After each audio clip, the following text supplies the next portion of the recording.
It looked like his car was torn up. It didn't look like the car would run a half speed, much less go out there and beat those guys. But way to go, Harry, 4 in a row. Any idea why Harry was so strong during this period? I think I do. You know, the radial tires are now being used exclusively in 1991 on the NASCAR Winston Cup circuit. And they found out that camber really helps those radial tires. And Leo Jackson, Andy Feature, the crew on the Skull Bandit, found out the rear, if you heat the housing in the rear and cool it suddenly, it will bend the top of the tire in, camber the rear tire, and that makes the car go around the racetrack much faster. And they were the first ones to find that out, the first ones to use it, and won 4 races in a row with it. Then later on, everyone would start cambering the rear ends, and now NASCAR actually has a ruling that they only allow like 1.5 degrees of camber on the rear ends. But Harry Gant, Leo Jackson, those were the first guys to do it, and we can see what a great advantage it was. So he tied the record at 4 in a row. Did he win the 5th? He goes to North Wilkesboro the next race, and folks, he was leading the race, driving away, and just a few laps from the end, I mean, I don't remember, 30, 40 laps from the end, had a brake problem and not able to win that 5th in a row. I think Earnhardt won the North Wilkesboro race. And Dale Earnhardt also won the championship in 1991. Now we move ahead to June of 1992. In our first marathon, we showed you the NASCAR Winston Cup drivers at Riverside and at Watkins Glen on the road course. Riverside was gone. NASCAR needed a place to race in California, and so it was Sears Point in Northern California, another very demanding road course. Up in the Napa Valley, and this is a much, much tougher racetrack than Riverside. No really long straightaway like we had it at Riverside to pass on, and the S's all through the carousel. This is a very tough racetrack, and all these drivers found out just how tough it was at Sears Point. As we enter this race, Davey Allison has the points lead. We go to June 7th of 1992 at Sears Point International Raceway as the ESPN2 NASCAR Marathon rolls on. ESPN has traveled around the world to bring you the most exciting auto racing.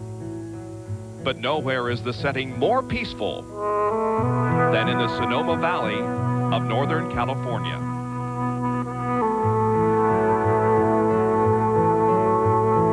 Here, just 50 miles north of the city by the bay in what's called the Valley of the Moon, you'll find rolling golden hills. Its location makes it one of the most fertile areas in all of the United States, allowing agriculture to flourish and providing for world-famous vineyards that have been producing the sweet nectar of the gods for over a century. It's the place to rest and relax. Not. The Sonoma Valley is also where you'll find the 2.5-mile road course called Sears Point International, which puts drivers on constant alert. Not a moment to rest, no chance to catch your breath, as we saw so vividly last year. Now, obviously, he had a wild ride. Here it is. And he's going to be flagged. Ernie gets bumped in the back and makes a 360. Puts the thing in gear and drives away. It looks like he locked the brake up coming in there. Made just a little bit of contact. You can see the smoke coming from the wheels as they were locked up. Really close racing there. And Bill Elliott, car number 9, gets a little bit of an assist from Ernie Irvin. Look at this. 3 abreast. This is the pass we've seen several times. They touch a little bit coming into the turn. Martin drives her in deep and locks the brakes. They won't get it. Well, here he comes back up on the outside. He's back in. Oh, again. Martin spins around and slams into the guardrail on the inside. Coming up on the white flag, Benny. Here they are. 11. Oh, and Davey Allison is spun. Rudd now has the lead. No, they gave the black flag to Ricky Rudd as he came down and passed under the start-finish line. They waved the checkered flag at Davey Allison, and he apparently is going to win this race.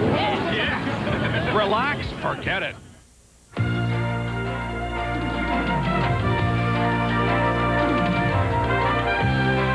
ESPN, the world's leader in motorsports coverage, presents Speed World.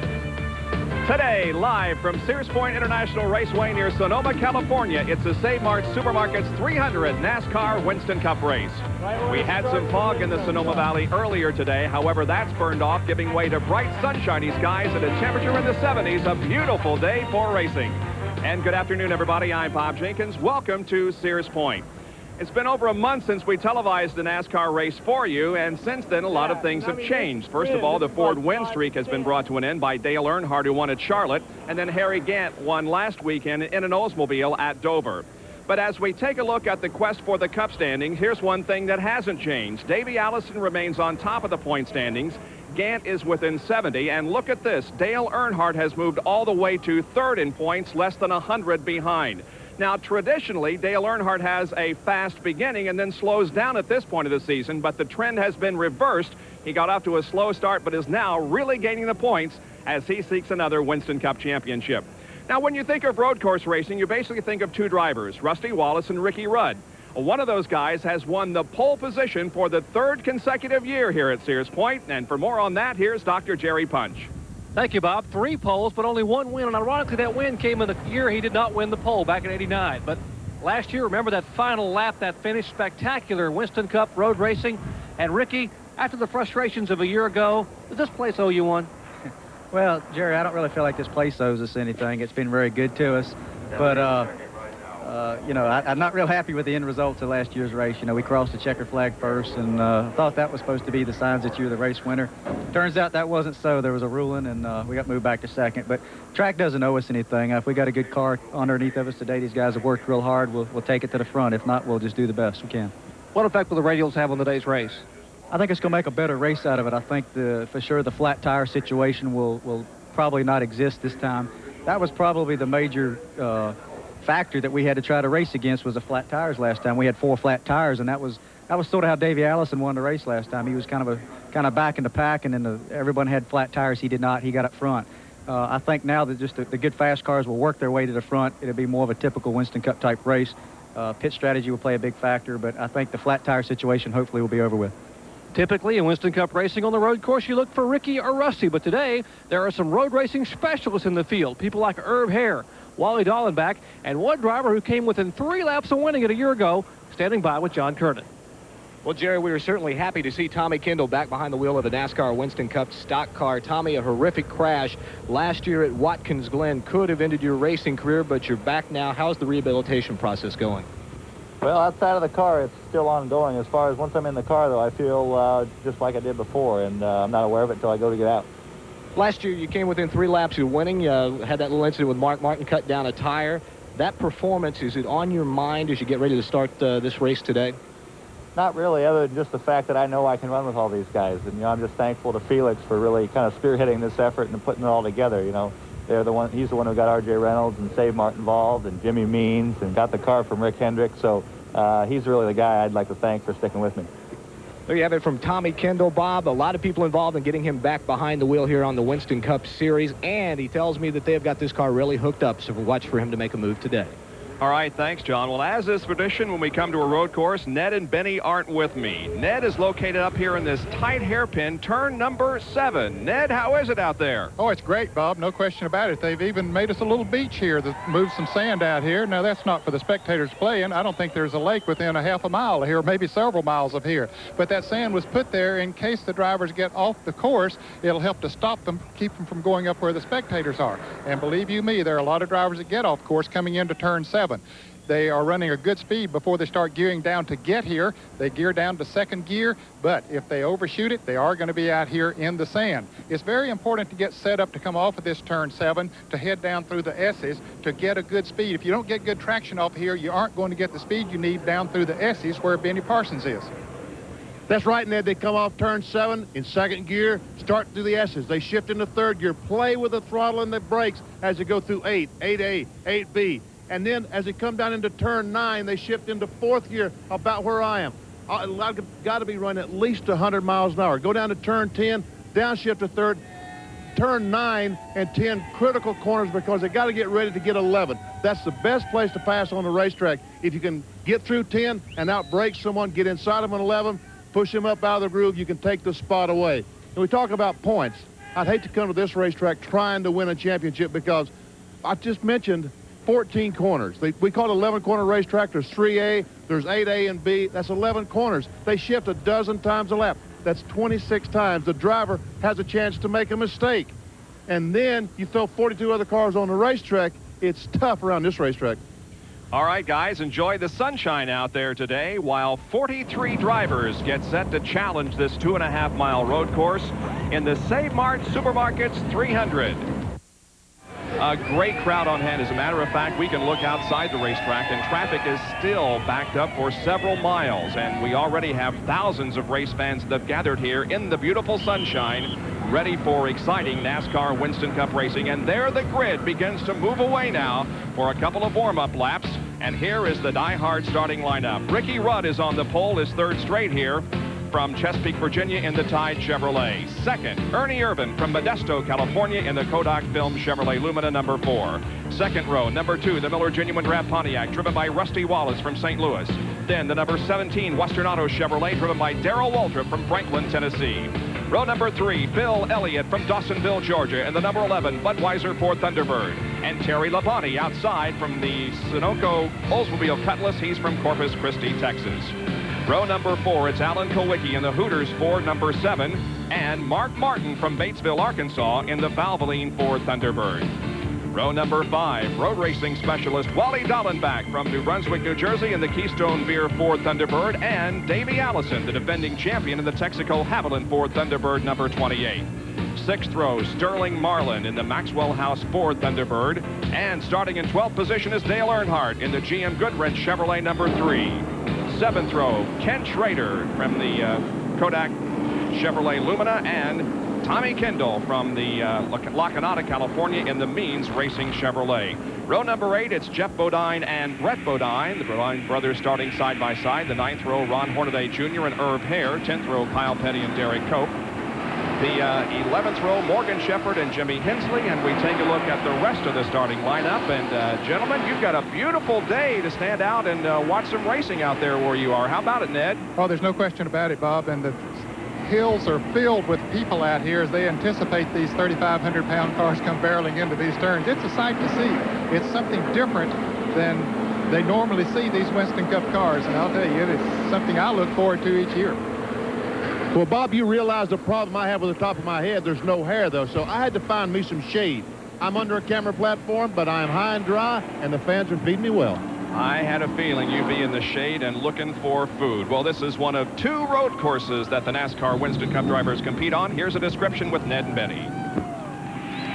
Bob, this is a very demanding 2.52-mile road course. Immediately after taking the green flag, they make a left-hander and start uphill.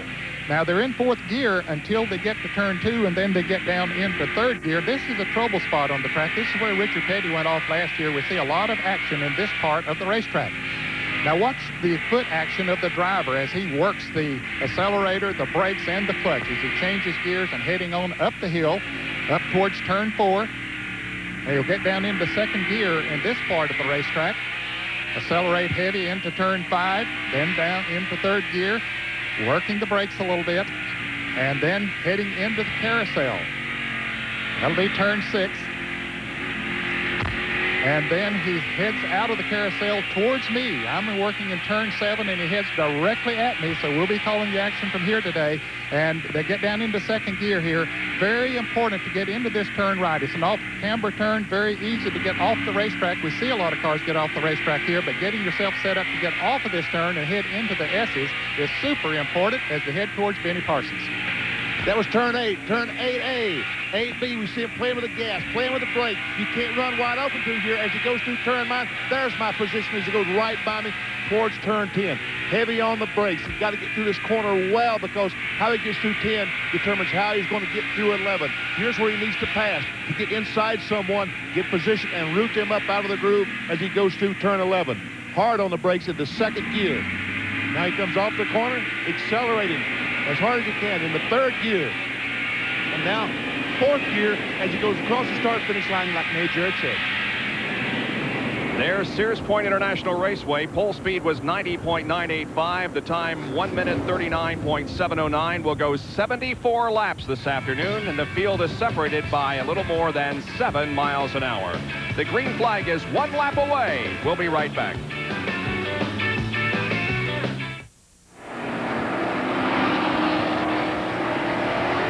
At Sonoma, California, Sears Point International Raceway getting set for the start of the Save Mart Supermarkets 300. It is with heavy hearts that we announce today the death of William H.G. France, the father of stock car racing and a leader in motorsports worldwide. He died at his home today in Ormond Beach, Florida. Affectionately known as Big Bill, he took stock car racing off the back roads and dirt tracks and turned it into a major league sport that has reached phenomenal heights in a 45-year span. He was a founder of NASCAR and wanted to build the world's fastest speedway. He did at Daytona and Talladega. NASCAR flourished under France's leadership to become the world's largest motorsports sanctioning body. The mood was rather somber here about 2 hours ago when it was announced to the crews and drivers that the founder of NASCAR had passed away.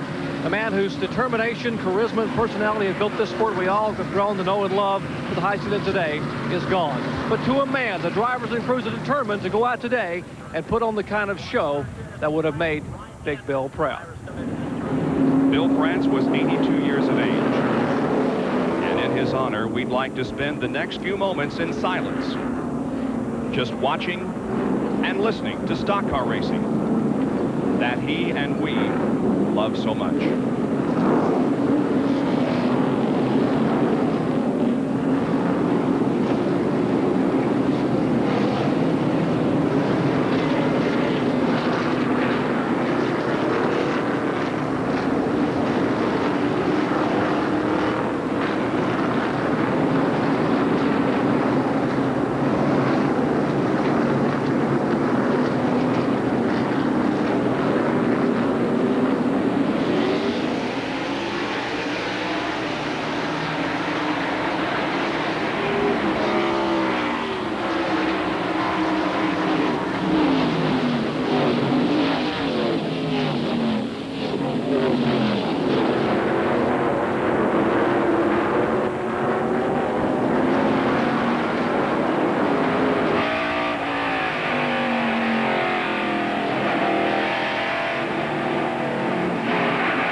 Will miss you, but let's go racing.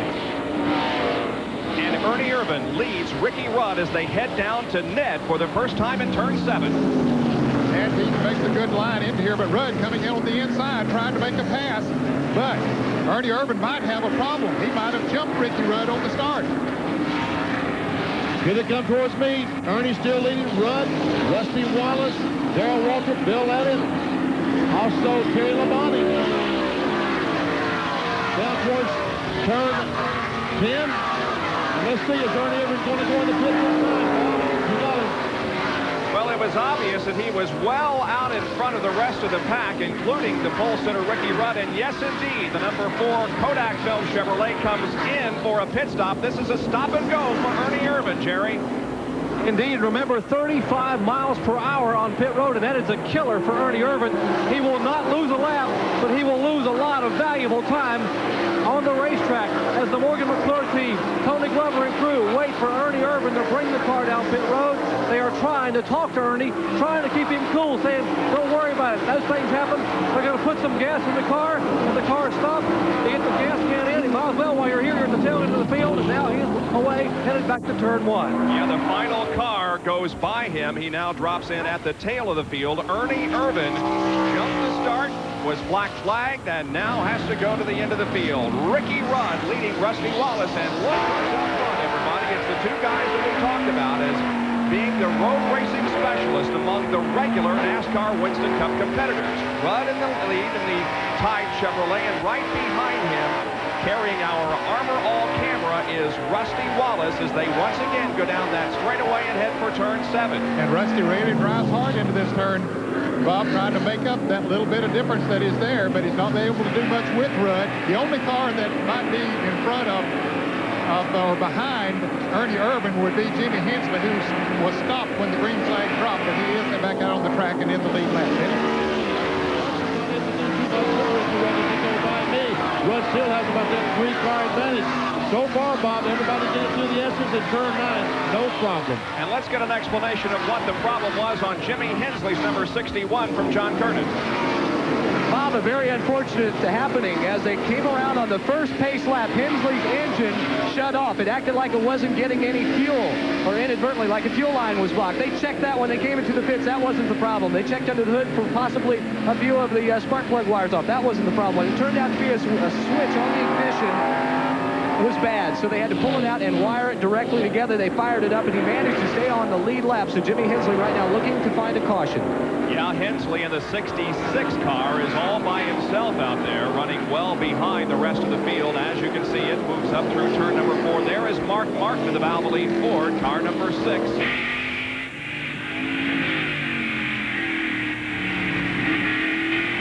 The use of telemetry this afternoon that will allow you to see where he is on the brake and where he's on the accelerator and where he will be shifting. And we say again that these drivers shift somewhere between 10 and 15 times depending upon the driver. And so there was a lot to do out there on the racetrack. There's the telemetry seeing the RPM in the upper right-hand corner and the speed. Shifting now to 4th gear, moving into turn number 7, now up to 3rd gear as he puts on the brake. Going through there then at about 42 miles an hour in second. Yeah, I knew they would get down under 50 miles an hour coming in here, Bob, because the turn is so flat. And here is Greg Sachs with the problem. There was a problem up in turn 4. Herb Hare tangled with someone up there, and he spun completely around. He's back at the back of the pack now, but he did get going again. Greg Sachs going very slowly. Don't know what's wrong with the Kellogg's Cornflakes car. Greg had to take a provisional to get in the starting lineup. He began in 41st position in that Kellogg's Cornflakes Chevrolet. Here once again is Ricky Rudd leading the others down to complete another lap. Rudd over Rusty Wallace, Darrell Waltrip, Bill Elliott, Wally Dallenbach Jr., and Terry Labonte. We're glad you could join us on this beautiful Sunday afternoon from Northern California as we present NASCAR Winston Cup Racing.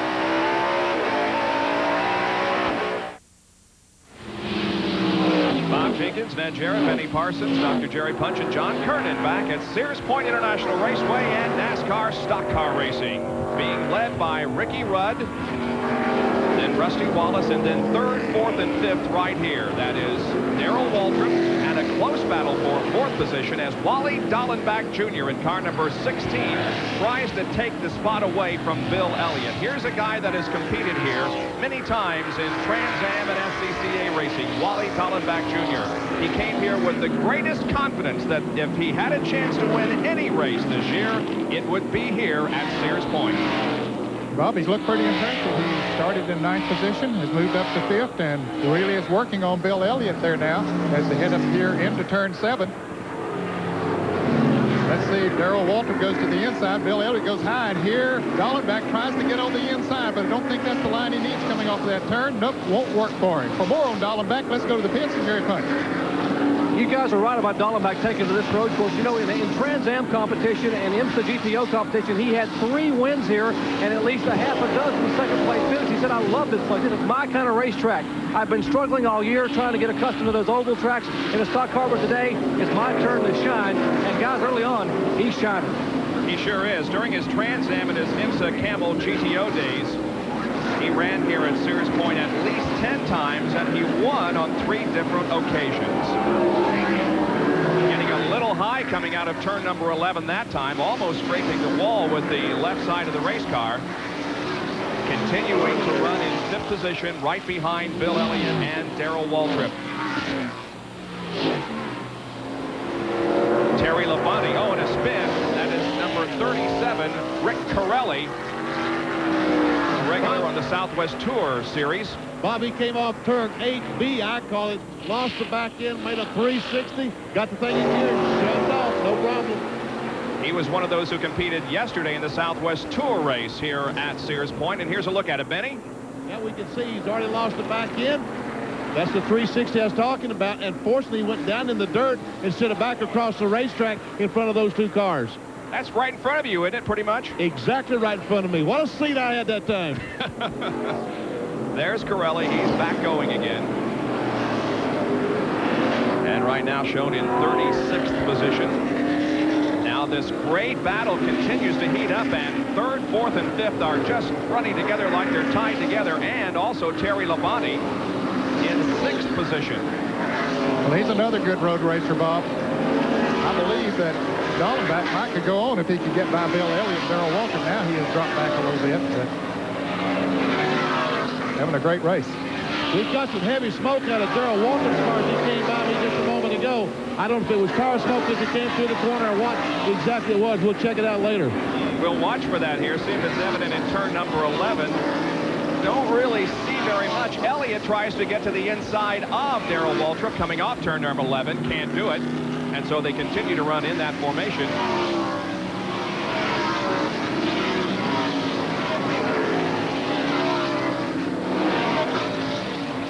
The 21 car of Morgan Shepherd.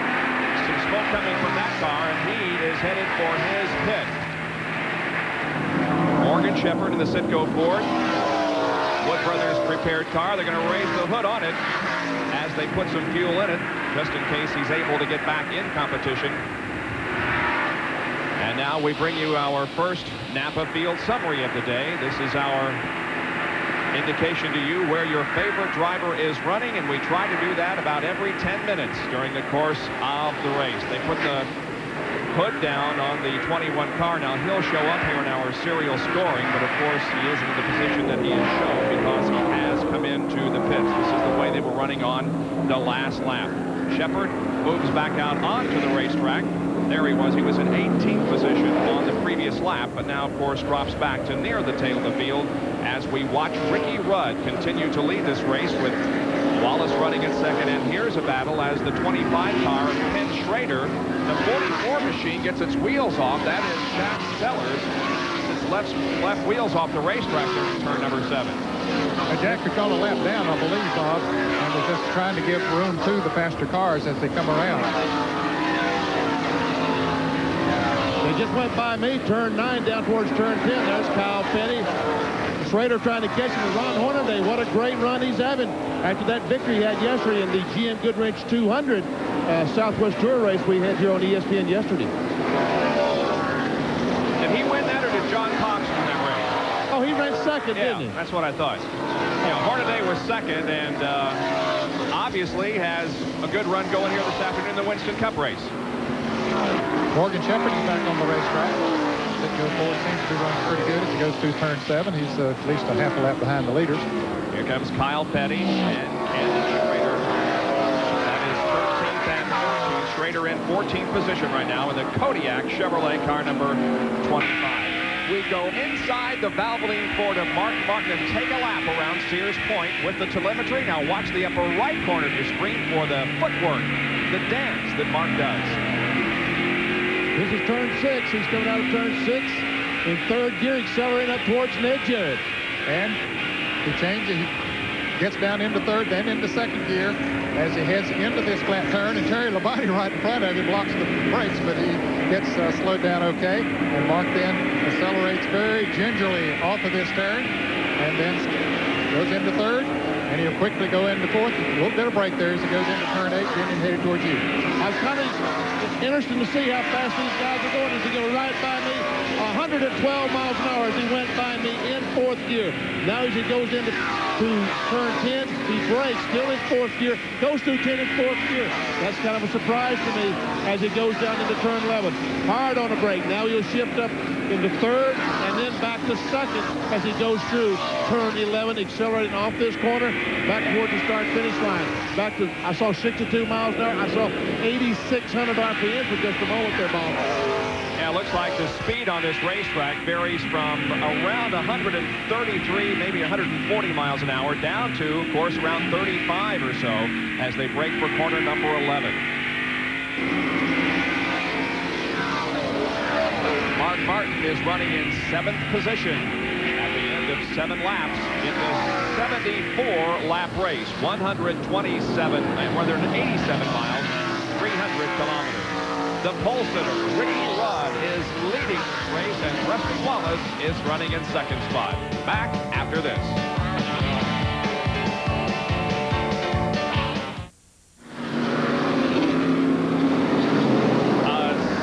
significant development in the early going of the Mart Supermarkets 300. Davey Allison has contacted the wall big time on the left side of the car. He brings it in with a considerable amount of damage. The tire is rubbing. This is the Winston Cup points leader. And Jerry Punch is there in his pit. Exactly what they did not want to have happen. Left front damage, left rear damage. They're going to try to change the tires. All 4 tires, pull the sheet metal away. Robert Yates, the car owner, talking to him. Davey loosens the steering wheel, tries to get it set straight. They are looking at the tires, looking beneath the car to see if there's any other chassis damage. The trailing arms, they are fueling the car. Now trying to pull some of the sheet metal away from the left front. Now the concern goes to the left rear. They're having trouble getting fuel in the car. They will raise the rear deck and try to pull some and push some of that sheet metal away from the area back where the fuel cell is. While they're here, they're going to go ahead and try to change both left side tires. The left rear tire particularly flat spotted from that spin and contact over there with the wall. Davey Allison sitting very patiently. One of the advantages of being on a road course is you can be in the pits for a lengthy period of time and not lose a lap, but they are doing a lot of serious work here on the Avalon Ford Thunderbird. Bob? Like he'll be ready to pull out in just a few moments. Let's show you what happened. Benny, it happened right up there by you, didn't it? Right direct in front of me, just like Corelli. He came off turn 8B, we'll call it. Down it, he lost the back end, was never able to get it back. Did a slow 180 and ran into the tire barrier over there. And I tell you what, he's lucky those tires were there, because I think that metal barrier would have done a lot more damage than the tires. Yeah, the guardrails are protected by tires. Problem is, when you hit the tires, they get scattered all over the place, and that is one reason why we have this full course caution, so the corner workers can get out there and restack those tires and protect that guardrail. So our first caution of the day is out, as we have completed now 8 laps of this race with Ricky Rudd still in the lead. And Bob, we wonder now, have they run far enough that they'll make pit stops? If they do, this might work to David Allison's advantage. He's already made his pit stop. If he doesn't have to come back in, he will stay out there, and everybody else will be, as we see, coming down pit road. That might work good for him. John Kernan.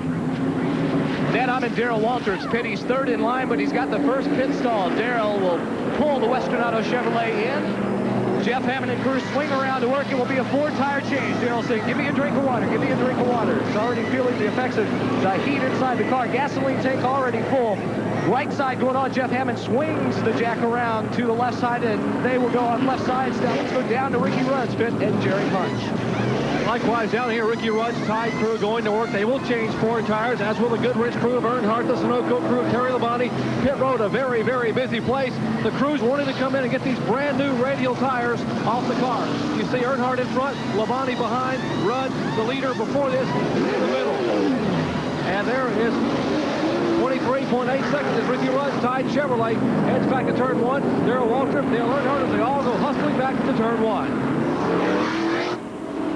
Rusty Wallace appears to be out much sooner than a lot of the drivers. We'll stand by to see who exactly will be shown as the lead. I believe Alan Kulwicki is going to be the leader as we get set to go back to green flag conditions. We're under caution because of Davey Allison's incident with the wall over by turn number 8. Back in a moment. NASCAR celebrating 50 years in auto racing from 1948 to 1998.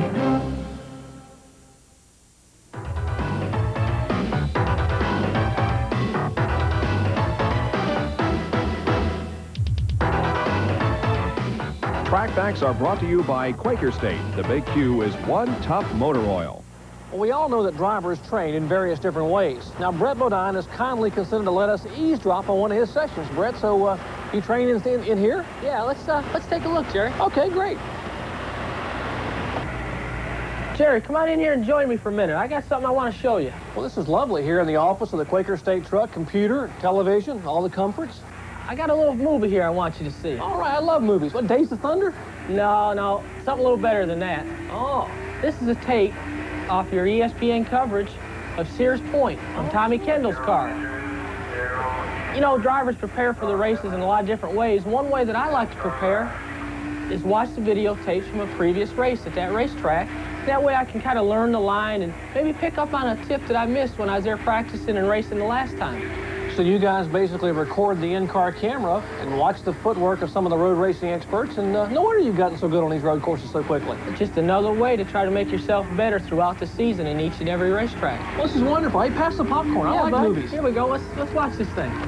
Any cartoons here? No, not today. Oh, I'm sorry. Brett Bodine, the driver of the Quaker State Buick, or rather Quaker State Ford, is shown in 20th position at the moment. Still under caution here at Sears Point. We'll be right back.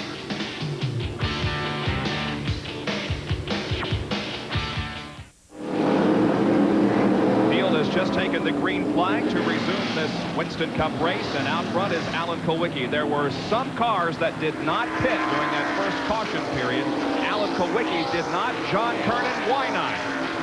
Well, Bob, it's all the strategy of crew chief Paul Andrews. He says if we're going to pull this thing off, we need to do something special. This is it. They figured to go about 25 to 29 laps under green on fuel. That's what they're staying right now. They pitted only about 11 laps in. That means they will still have to go. They're going to be off sequence, but still everybody else who came in and pitted this last time still needs 2 fuel stops. That's what Paul is banking on, that's all they're going to need. And they're going to be out of sequence, but when it comes down at the end, if it goes green the rest of the way, they should be the car out front. All pit strategy playing a hand in this race here today. We're watching the field move up through the S's, and one of the cars there that we saw was Dale Jarrett running behind Ricky Rudd. Jarrett had an unusual incident during qualifying. He ran into a deer, or a deer ran into his car while he was qualifying, and it gave him quite a scare. Dale Jarrett right now finding himself running up in the top 10. And another Napa Field summary as Wally Dallenbach Jr.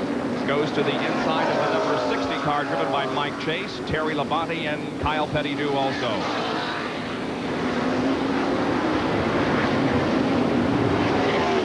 There's the Napa Field summary. How they were running last lap.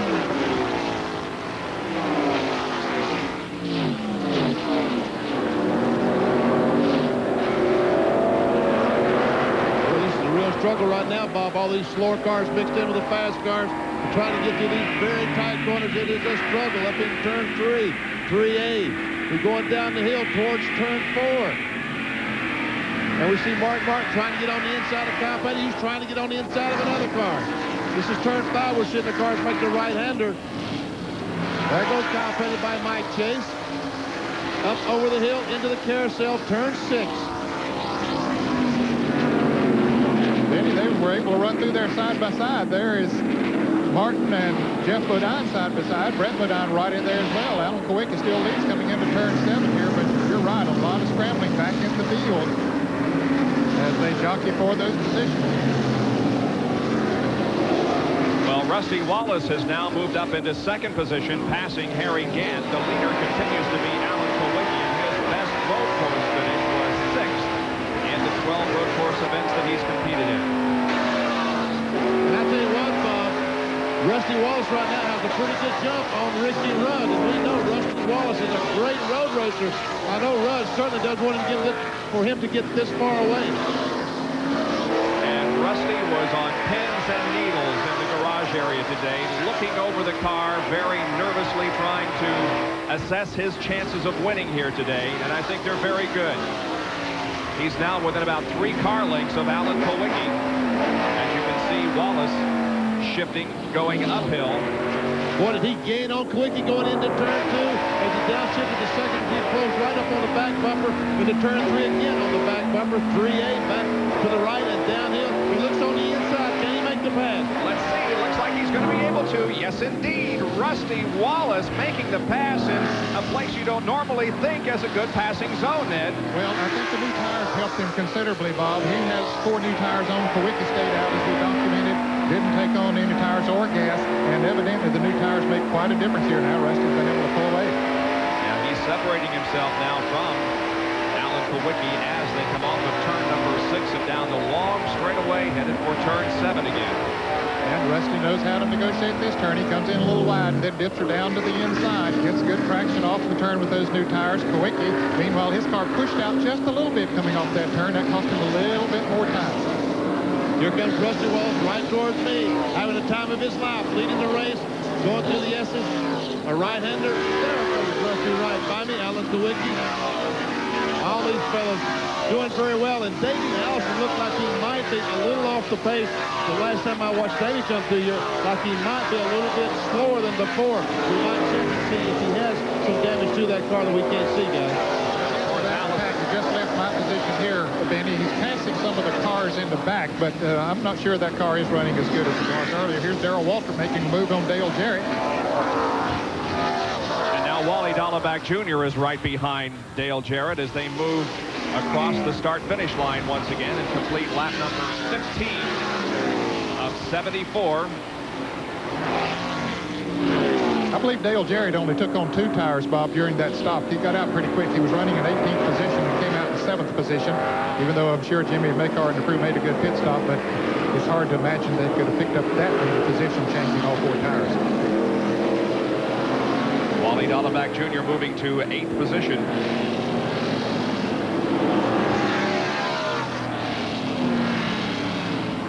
And has his eyes on Darrell Walter, trying to gain as he goes up the hill into the carousel.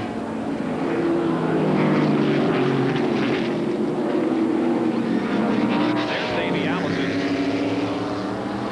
trying to move through the field after a contact with the tire barrier a little bit earlier. Here's an update from the pit area. They have checked the Panhard bar, seems to be okay. The sheet metal is beaten back away. The big concern was the fuel filler. You see Norman Kosovisu here repairing a new one. NASCAR has told them that they will have to black flag the car and bring it in if it were to leak fuel around that fuel filler. Right now it's not leaking, but a lot of concern here in the Haviland pit. They're getting ready, if they would have to replace that fuel filler next in the left rear of the car. One other thing, the car is towed in, the left front towed in about 3/4 of an inch. They would love to see a yellow flag anytime soon, guys.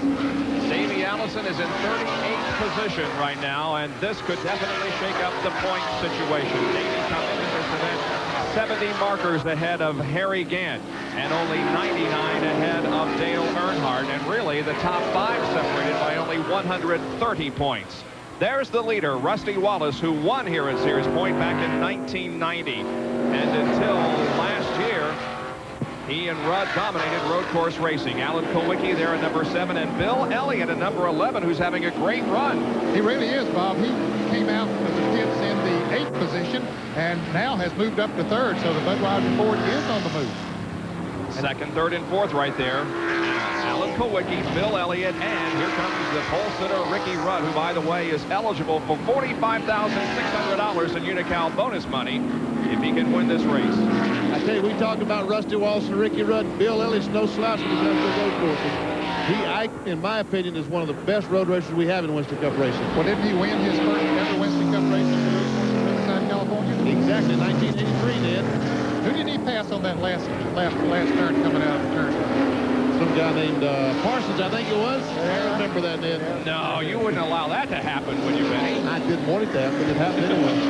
Besides being a tremendous road course racer, Bill Elliott came out here to go to school. Completed the Skip Barber Racing School in a 2-day advanced session, driving a Formula Ford. So Elliott obviously is very concerned about doing well. Well, there is Dale Earnhardt, who just passed Harry Gant, like Gant was sitting still. Gant, of course, 2nd in the points, and Earnhardt 3rd. And Gant did not make a pit stop, so the tires he has on are a little more worn than some of those that did make pit stops. And Mark Martin also is trying to make a move on Kyle Petty, running just ahead, and Dale Jarrett also. Boy, they saw those wheels as they come off the corner and losing the back end, trying to keep the thing in gear. Let's see as he goes up through turn 1, the left-hander, 100 miles an hour as he goes in there. Back up the hill to the right, down to 60 miles an hour. He's in 2nd gear as the acceleration. Harry Gant moves over. Let these guys go with the fresher tires. And Mark Martin also getting by Harry Gant. One of the reasons why the speed drops off so significantly, guys, and obviously our TV pictures can't adequately show this, there is a tremendous elevation change from the start-finish line up to turn 3. He's almost straight up the hill. It seems like it's 20-25 degrees, but I realize it's probably only about a 10-degree incline up the hill to turn 2. He's coming off turn 6 in third gear, and Eddie's going to dump him fourth and come toward you then, about 125 miles an hour. And he's going to try to, well, Kyle Petty has a little bit of a lead on him this time. I thought maybe he might try to outbrake him coming into this turn, but Kyle was too far ahead. Kyle was up there working on Dale Jarrett, trying to get by him. Mart running in 12th position. Kyle Petty in 11th, and Dale Jarrett is 10th. We'll show you the top 10 after 17 of 74 laps at Sears Point International.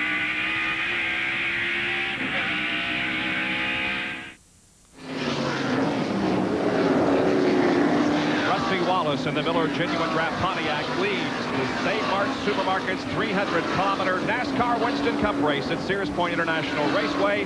Here's Alan Kowicki, Bill Elliott, Ricky Rudd, and Wally Dallenbach Jr. running behind the leader. Here comes Terry Labonte and Dale Earnhardt. Mark Martin has gotten around Kyle Petty and Dale Jarrett. Here comes Sterling Marlin in the Maxwell House car. And right in the middle, there's Darrell Waltrip. Darrell was running up there in the top 10 when we left, Bob. But had a little bit of a problem up here in turn 7 as he and Terry Labonte came through here. Labonte was on the inside, and he barely nudged Darrell and just spun him right on around. He didn't hit anything. In fact, he spun the car around in front of Sterling Marlin. We'll see him there in just a moment. Well, okay, anyway, he spun it around, got it going again, didn't stop it, he lost a lot of position. Yeah, he sure did. He was in 6th position before the spin, and now he is 14th. The man on the move, and the guy that really we need to keep our eye on is Bill Elliott here as he comes up on Alan Kowicki. Yeah, he has really been working on him for the last several laps as he goes through turn 7 here now. He just can't get the move that he needs to make on him. He caught him pretty quickly. As we mentioned earlier, Elliott came out in 8th position after that pit stop and quickly moved up to 3rd and is holding Ricky Rudd off okay, but he can't do anything with Kowicki once he caught him. And Morgan Shepherd hits for pit road once again. He has been in once earlier and now comes in for another unscheduled pit stop. John? Well, they'd had a problem with oil leaking out around the valve cover. That's where they're going to go to work now. They thought they had it fixed. They put some rags around. They will put some more rags around the breather. Work continuing. Eddie Wood, Linwood, Leonard all looking on, trying to keep the oil from coming out. Has been blowing out the breathers. They'll put more rags on top, and they will try and get it fixed. Bob? Morgan Shepherd relinquishes 25th position. Now, look at this. Bill Elliott has moved into 2nd position. And Ricky Rudd has gone to 3rd. Yes, he has. And Elliott came into turn 7 really hot and locked his brakes, but he's got the red line forward under control, and now is moving away in 2nd place. I'll tell you what, Elliott has put about 4 or 5 car lengths on Ricky Rudd as he came through the S's. And here they come into turn 10. And Elliott's pulling away from Rudd as they go down toward 11. And here is the pass. This is how Elliott got into 2nd position. It happened, Ned, as they were headed directly for you. Yeah, he got up under him coming off of turn 6, and then Kowicki, I believe, just slowed down. And you see Elliott come into turn 7 really hot. He locks the right front brake. In fact, Rudd gets under him there for a moment, but Elliott had the best line coming off the turn, so he holds on to the position. In fact, moves away a little bit. We can see why Bill Elliott went in wide, because as he went in wide, as he came off the corner, you can see how he pulled away from Ricky Rudd, who chose to go in on the low side of turn 7. 2 distinct driving styles. It looked like Elliott's way is the best way, doesn't it, Ned? Riding with Mark Martin there for a moment, but here is Harry Gant making an unscheduled pit stop. They're changing rubber on the right side of the course. He did not stop now during that first caution period. John Kernan, can you see this? I just talked to Andy Peakley moments ago. He said, yeah, they're in their window. Now they will only need one more pit stop to make it the rest of the way. They've already finished work on the right side. They will go to the left side. They, too, figured that, as Alan Kowicki's crew did, that the only chance they had to really get out front was to not stop on that last caution and go ahead and stick with their 2 pit stop strategy. Okay, so it was a scheduled pit stop, and now Harry Gant will keep it under 35 miles an hour as he goes out of the pit area and back onto the racetrack. Harry Gant dropping down to 19th position as he comes out. Well, Bob, there's one thing on this racetrack, because it takes about 1 minute and 40 to 41 seconds to go around here. You can make that pit stop. So the fact that he and Alan Kowicki and others stay out there, yeah, they're going to have to stop under green if there's not a caution here pretty quickly. Dan has already done that. but they can still stay in the lead lap. And then if they can catch a caution and everybody else come in, they can be right back up front again. So you never know how that strategy will work out. Many times it'll work out to the very best. And Harry, again, you know, what he's hoping for here today is consistency and a good finish. He doesn't consider himself a top road racer. He just wants to get out here with a good finish and stay at least in second in the points. Now there is Ernie Irvin. Remember, he started from the outside of the front row, was black flagged for jumping the start, and now Ernie Irvin finds himself in 18th position, still on the lead lap. Certainly not out of contention, but definitely suffering somewhat of a setback by jumping the start and being black flagged for a stop-and-go penalty.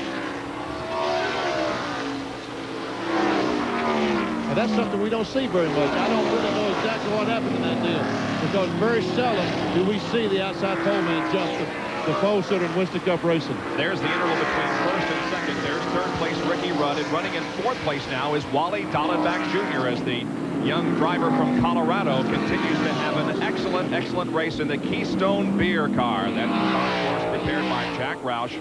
Wally Dallenbach Jr. running in fourth position. Well, the race has settled down somewhat right now as Rusty Wallace has a rather comfortable lead on Bill Elliott and Ricky Rudd and Dallenbach. We'll take a break and be right back with more from Sears Point.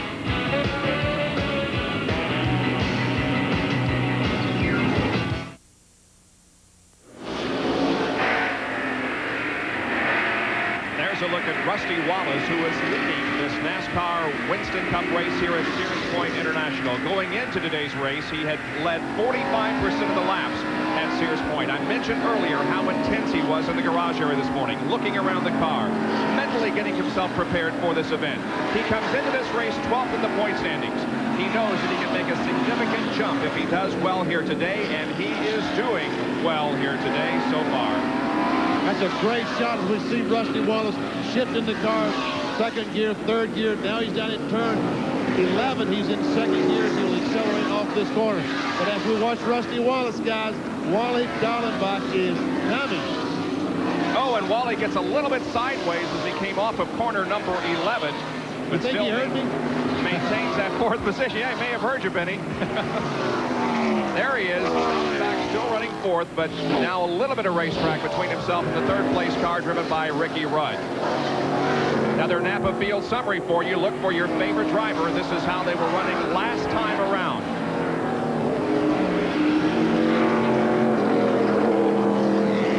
It's easy to see why Dallenbach would nail the gas and try to get off the corner faster than these guys, because he hasn't had a lot to crow about this year, Bob. Winston Cup racing, the oval track, which he's not that much familiar with, he's had a rough time. He's on his course now, his turf. He's trying to show these guys that he is truly a race car driver that belongs in Winston Cup racing. Yeah, I think he knows, and his car owner, Jack Roush, also knows that he has to gain some experience on the ovals, but this race is very important to him because he can show Jack and everybody else that he's a racer when he gets on his home turf. Now, Ricky Rudd trying to take over second spot from Bill Elliott. They're very close down by you, Ned. Yeah, and it's their driving style that Benny spoke on here a little bit earlier. Elliott comes in very high here, and Rudd comes in very low. He runs in here hard, and he'll run up under him almost every time, but Elliott has the line coming off to the side, and so when you get off on the other side, he's as far ahead of him as he was before they came in here. Looks to me like Bill Elliott, these guys are gaining on Rusty Wallace, Bob. What do you think? Yeah, I think you're right. The interval has closed. Here's Wallace entering turn number 11, and just a second or so behind is Elliott, Rudd, and Dallenbach. They're completing lap number 24 of 74.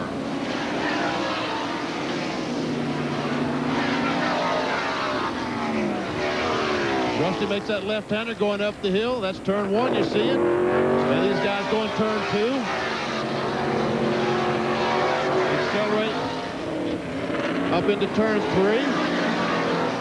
Wally Dallenbach Jr.'s best finish this year was at Talladega. He was 14. Hasn't had a top 10 finish so far this year, but is definitely in a competitive role here this afternoon, running fourth currently. Up over the hill. This is turn 6, the carousel. And Walt Dallenbach lost just a little bit ago. It looks like he's gained back now as he comes over. He settled down a little bit after that move that he thought was going to get him something, but it cost him something. but it looks like he has picked back up on Ricky Rudd again as they come into turn 7 here. The second, third, and fourth place cars right together.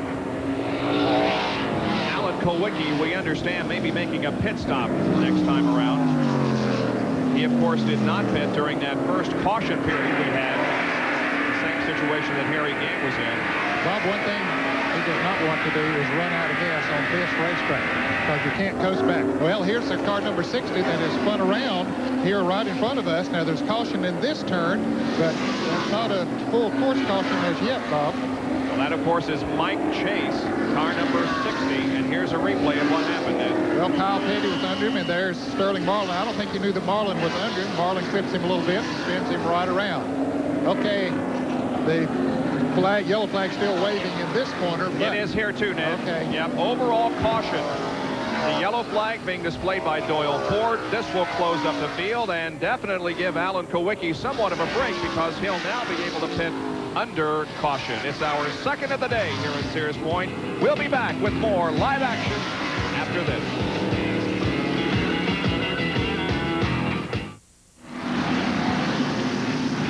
26 of 74 laps completed here in the top 5. It's Rusty Wallace, Bill Elliott, Ricky Rudd, Wally Zollenbach, and Terry Labonte under our second caution period of the afternoon. And pit road has just opened, so those running up front, we assume, will be coming in for a pit stop. Certainly, Alan Kulwicki needed a pit stop, and he waited long enough so he could do it under caution. Here comes virtually everyone in the pit area.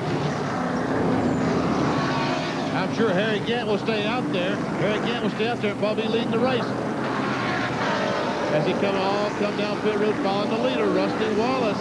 Here goes Harry Gant by me right now, so undoubtedly he will take the lead and gain 5 Winston Cup points for leading the race. Let's go to John Kernan, who's in Alan Kulwicki's pit. Bob, talk about a great opportunity. Alan could only go 27 laps on fuel, and this is lap 26. He was 1 lap away from running out of fuel. They were going to pit. Paul Andrews got the word just before that car, just as that caution came out. And now Alan is on pit road, and let's get further down pit road this year. Sitting way up toward turn 1, as Alan Kulwicki leaves. Davey Allison just now getting into his pit, but Rusty Wallace's crew now having trouble with the right side. They have already taken the left side lug nuts off. They have a problem with the right front. He cannot leave. They have the lug nuts off the left side. Rusty started to pull away, and the crew said, no, no, no. And now they have to jack the left side of the car up. A lot of valuable time being lost under the caution, which will put Rusty way back in that tackle. Remember, it's a single file restart.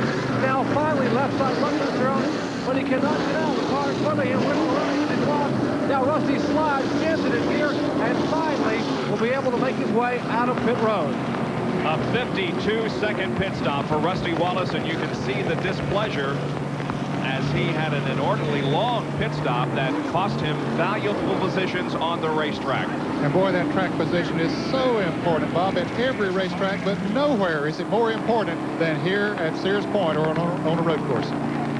So he will now have to fight his way back up through the traffic. He was leading this race when the caution period came out, but now he will have to pass many, many cars to get back up into the lead. Rusty Wallace from Fenton, Missouri, trying to pull off his second win here at Sears Point International Raceway in the Save Mart Supermarkets 300. NASCAR, celebrating 50 years in auto racing, from 1948 to 1998. Welcome back to Daytona, USA, as we continue our NASCAR ESPN2 Marathon. This race is from June of 1992 at Sears Point Raceway in Northern California. Benny, I'll never forget this day because, as you heard early in the broadcast, we learned of the death of Bill France earlier this day. I mean, this was a guy that started NASCAR back in 1948. He was the guy that ran it with basically an iron fist for 25 years before he turned it over to his son, Bill France Jr. And without him, I doubt very seriously that NASCAR would have succeeded, and certainly not the way that it has succeeded. And a perfect indication of how the sport had grown to this point, because there's a record 83,000 fans that have come to Sears Point to watch the NASCAR race. I mean, just think, 83,000 people scattered around the road course in Northern California. Unheard of in NASCAR Winston Cup racing back in the 70s and even 80s. Well, we'll mention briefly what's going on in the race here. Now, Ernie Irvin jumped the start, was black flagged, and sent clear to the back of the pack, but he's beginning to move up. He's beginning to move up, and folks, you know how much that track position means at those road courses, and you'd think that a penalty like that would be just an absolute death wish on Ernie Irvin. But, you know, talk about the black flag. In 1992, NASCAR black flagged Ernie for jumping the start. So in 1997, folks, when Rusty Wallace was black flagged for jumping the restart at Martinsville, it's not the first time that NASCAR has ever shown the black flag. Let's go back to June of 1992 and continue the Save Mart Supermarket 300 from Sears Point Raceway, Sonoma, California.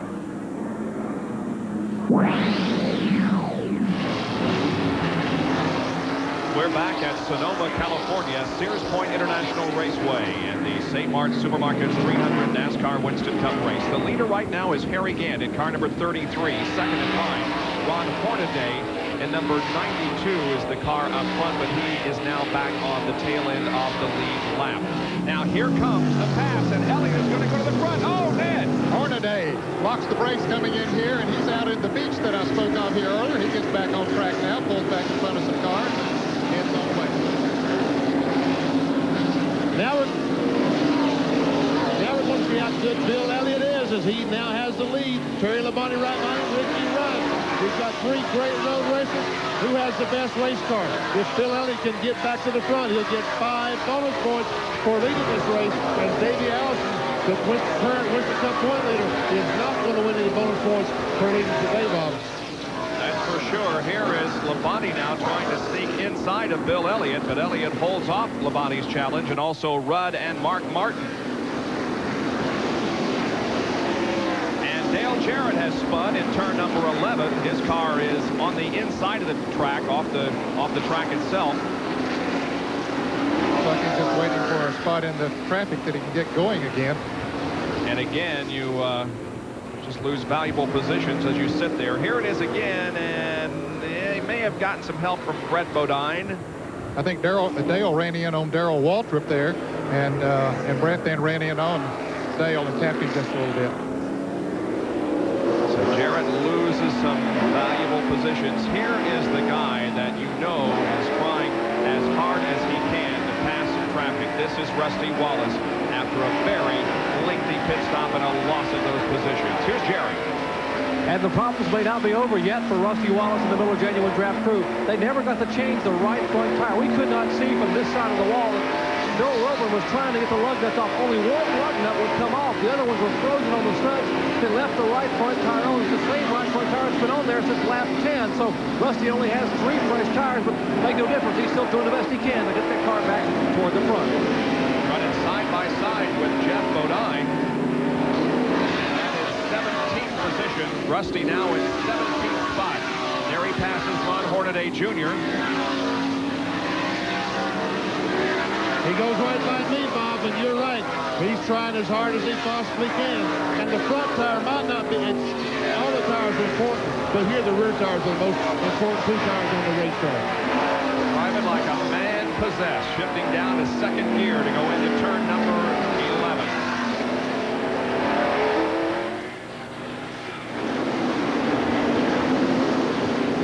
That's Derek Cope right in front of him, the Pure Leather Chevrolet.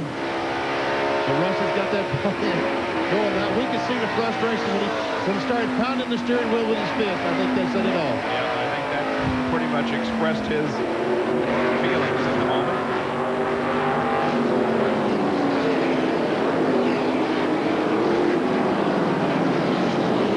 Rusty finishing second at North Wilkesboro earlier this year, his best of 92.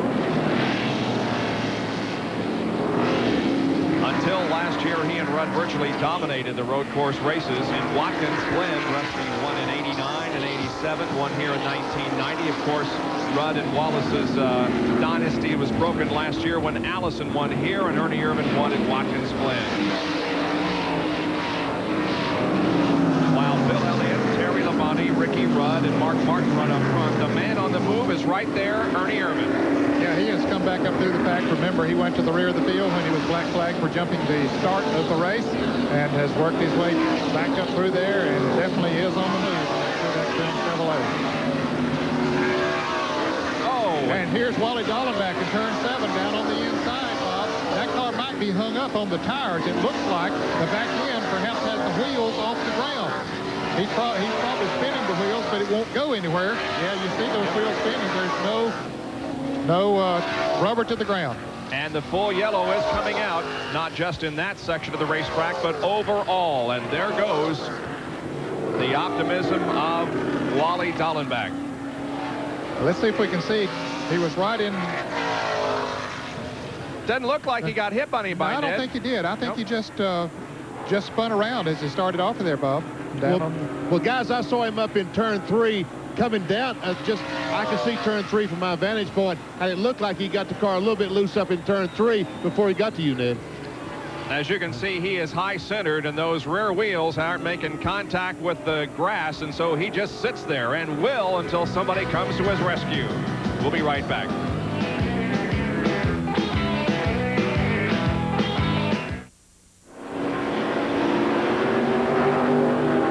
Field climbing the hill after just taking the green flag in a resumption of this NASCAR Winston Cup race. Bill Elliott is at the front with Terry Labonte and Ricky Rudd and Mark Martin right behind him. Bill Elliott leading this race as we have completed now 32 laps and we're nearing the halfway point. I'll tell you what, Terry Labonte, I keep talking about these guys that keep having trouble, but I want to talk about Labonte because, Bob, he is doing one heck of a job today in that Sonoma Oldsmobile. How's your trouble that good? Yeah, he's a good road racer, Ben. You remember he sat on the pole last year at Watkins Glen. One and Riverside. Here he comes trying to move on the inside. But there again, that's Elliott's line coming into 7. He goes in wide, gives him a good run off the turn, see how much he's able to pick up then getting off the turn. You know, we talk so often about how guys are good road racers, and you mentioned Wallace and Rudd, but really, a lot of these drivers have been very successful and very steady in road course racing. There's the Autolite field summary. Now, the 42 car just got by the 3. And there's trouble up here in turn 8. Dale Jarrett was just trying to move around a car, and he got tagged and spun around, but he's gone. Go ahead, Bob. All right, the Autolite field summary showing you the entire rundown of the field last lap. I mentioned the IndyCar race in Detroit. That was won by the Miller Genuine Draft Lola, driven by Bobby Rahal. Raul Boisel finished second. Stefan Johansson, driving for Tony Bettenhausen, was third. Michael Andretti fourth, and Danny Sullivan fifth. Michael Andretti had a collision with Paul Tracy, we understand, late in that event. Tracy had performed very, very well in substitute role for Rick Mears, but unfortunately suffered some mechanical problems during that collision and did not finish in the top 5. Now, let's take a look at this situation with Dale Jarrett, Ned. Well, he was on the inside of that yellow car. Can't make the number out, Bob. And you see the yellow car comes from 51, and he comes back and hits Dale, spins him around, and he takes off, and no major damage, it doesn't look like. That was Rick Tromer. A little bit of debris maybe there on the racetrack. I don't know. Don't have a caution in this area, though, so apparently that was Rick Scribner there in car number 51 that made contact with Dale Jarrett. The field comes through. There's Ernie Irvan and Earnhardt side by side. Alan Kowicki and Sterling Marlin. Now here is Darrell Waltrip. A lot of dust kick up there in your area, Benny. I'm telling you what, somebody's gotten off the course, but so far they're all coming by me. All the wheels are intact, and all the guys are at least going straight as they go by me. There's Kowicki and Darrell Waltrip wanting to get by him as bad as he can. Brett Bodine going on the back bumper of Darrell Waltrip. And they're going down towards turn 11 to see if Waltrip can outbreak Kowicki as they go in the corner. Kowicki moves over so he won't be able to do that. But I don't think that worked. I think Darrell still was able to. No, he wasn't. Brett Bodine tried to go on the outside. He couldn't make it either. Well, they continue in the same order, but a nice little dice for position there in turn 11. And Davey Allison has been black flagged, right, Jerry? That's right. We mentioned the fuel filler that had been crushed a little earlier when he backed the car in the wall. They are trying to beat it out to keep it from leaking, but apparently when the car was full of fuel after that pit stop a minute ago, it has continued to drip and then leak. So they're going to try to put a patch over it around the margin where it has been bent a little bit to try to stop the leak. They figure once he burns some fuel out, there will be no more leaks. So he brings the Havoline forward to a halt. The current Winston Cup point leader, and they will go try to peel some of the sheet metal away. They have put together a tape patch to try to put a patch around Norman Kosovicu, who is, of course, the gas man for this Haviland team, as Davey sits very patiently in the fence. He cannot afford to take the time to try to change the entire fuel filler neck. That would cost him a lap, maybe 2 laps, even under caution, to get all that work done. So Davey revving the engine. They're working on the fuel filler, but another black flag and a costly stop here for Davey Allison. He was running in 29th position when he came in for this service, and his worst finish of the year has been at 28th. That was at Bristol. He finished 26th at Martinsville. Other than that, an 11th place finish last week at Dover. He has had all top 5 finishes, including 3 wins, of course, at Daytona, North Wilkesboro, and Talladega. Terry Labonte still very, very close behind the leader of this race, Bill Elliott. In 3rd position is Ricky Rudd. 4th is Mark Martin, and 5th is Kyle Petty. Now here is Labonte trying to get to the inside of Elliott once again, and they may have him this time. They drag. Nope, Elliott holds him off. Elliott goes in wide, but he gets a real good run off the corner. But unfortunately, one of these days, Williamson's going to dive in there and just kind of root him up out of the room. He's going to be in big trouble. And these 2 guys, Bob, are pulling away from our pole sitter, Ricky Rudd. Right now, Rudd is closed up on the back bumper after they got so close up in turn 11. But the last couple of laps, that put 5 or 6 car lengths on Rudd.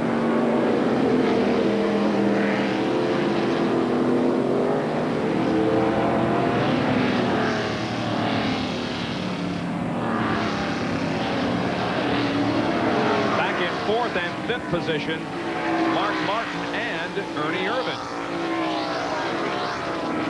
And Ernie has been able to thread his way through the traffic after that early stop-and-go penalty on the very first lap. That's some good driving and some good pit work, Bob, to get him up there. I'll tell you what, when we talk about road racing, you just don't mention Ernie Irvan, but I think we're going to have to start mentioning him because he did win at Watkins Glen just last year. Approaching the halfway point now. See if Bill Elliott is going to be able to hang on to that lead and pick up the $10,000 for winning the Gillette Halfway Challenge. He's a couple of car lengths ahead of Terry Labonte as they once again stand on the brakes and downshift going into turn number 11. Well, Labonte that time tried to run the same line as Elliott. See that, Bob? Yep, he went in high, same way as Elliott came off. Looked like he kept about the same distance, didn't gain, or well, he might have lost a little bit. I don't know. And there it is. That is the halfway point. Cross flags being shown by Doyle Ford, and the winner of the Gillette Halfway Challenge is Bill Elliott. Elliott leads at lap number 37, the halfway point of this 300-kilometer race. Boy, we've had a lot of cars go through the picture, haven't we? Back to the number 2 car of Rusty Wallace. He's back in 22nd position. Boy, does he want this race. But unfortunately, a pit stop, which they had difficulty with the right front, has put him way back in the field. The car just ahead of him, number 9, is driven by Bill Schmidt, one of the Winston West competitors. And of course, there's the King just ahead of Schmidt, as Rusty, smokes those tires, making the pass of Schmidt. Well, he throws that car down into the corner, drives her deep in every corner. Tries to drive under Richard Petty as he comes off turn 6, not able to do it. Man's going to try to outbrake him. He goes in turn 7. Can he do it then? Well, Richard's going down on the inside. Rusty coming up on the outside. Yeah, he's going to try to move in a little bit, but I don't know. He'll have a good line coming off the turn, but Richard held on and kept the position. This is the first of the last races for Richard Petty. Now, what do we mean by that? Well, since this is the only time that Richard Petty races here, this is his final performance at Sears Point International. Right now, he's in 19th position.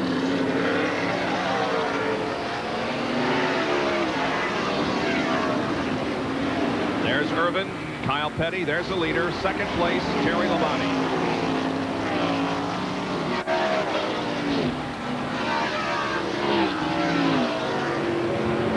We've run a couple of laps since I talked about Rudd dropping back, and he stayed on the back bumper of Labonte. So evidently, if he has some kind of a problem, he's adjusted his line, and now his car is fast as either Elliott's or Labonte's. Well, here comes Martin closing up on the back bumper. Hey, maybe he's the fastest car on the racetrack right now. These top 5 running nose to tail out there.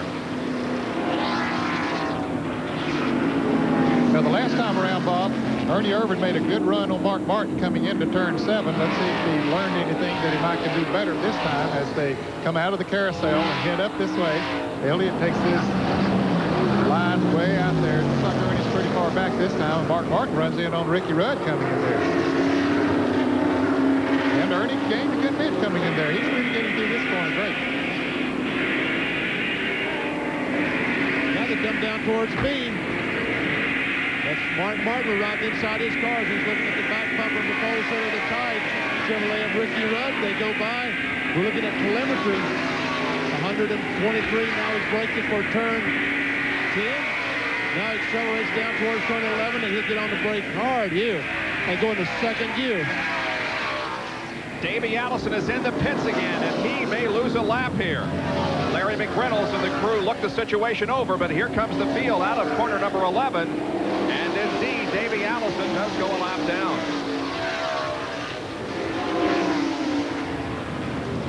The defending champion of this race and the current NASCAR Winston Cup points leader sits on pit road.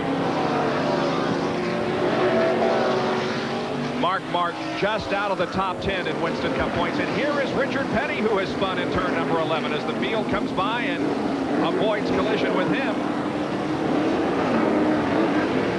King Richard loses positions, but stays on the lead lap. Let's take a look at it again. Well, he and Bill Smith might have gotten together there a little bit, touched, and Richard spins around. Hey, it doesn't take much. You're so near out of control when you go around that turn that just the least little tap can send you on around.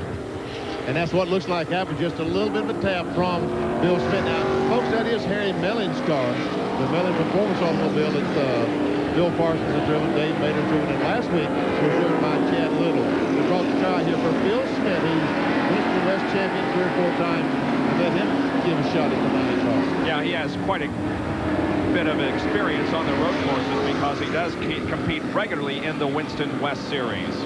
There's Elliott continuing to lead. The Save Mart Supermarkets 300-kilometer race will show you the top 15 as we go to break. 39 out of 74 laps have been completed.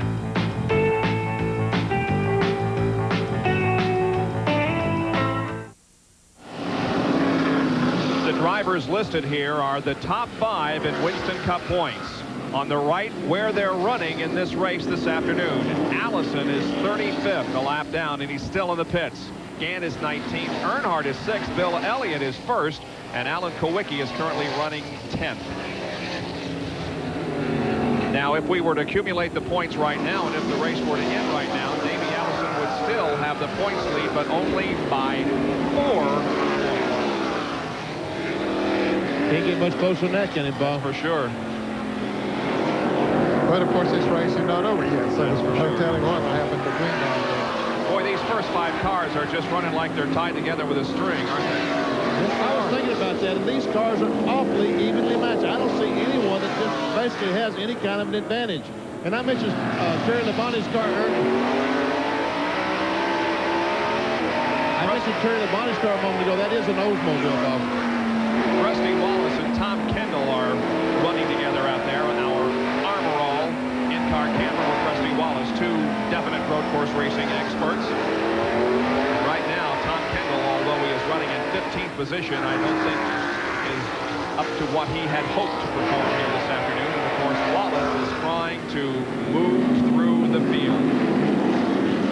Rick Mass is in car number 1. He's not doing too bad for a guy that you don't think of as a road course racer. I think basically Rick Mass said, I don't have any business out here. There's Rusty moving around. Tommy Kendall, at least trying to. Ooh! But he does make it on around. Yep.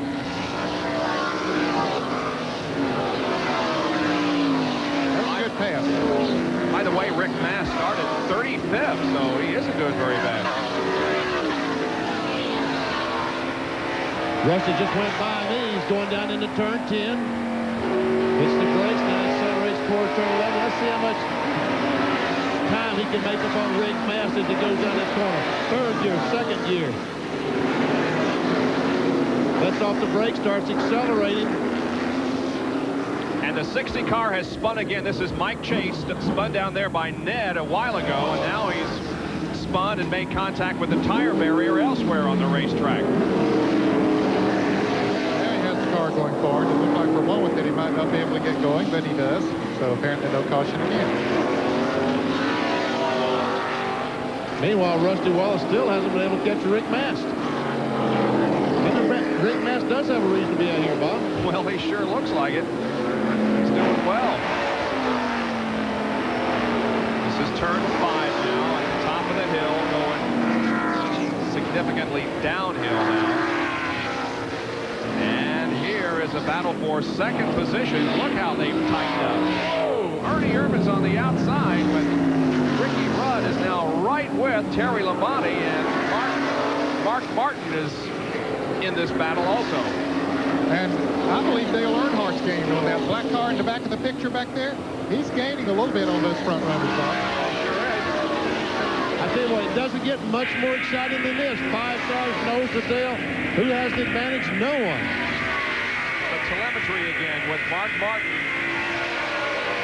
It is amazing how they can get up to 123 miles an hour, and then within just a few yards, they're down to below 30. Now we accelerate off the corner, second gear. There comes your leader, Elliott. And there comes the 5th place car, Ernie Irvin, to go that Chevrolet.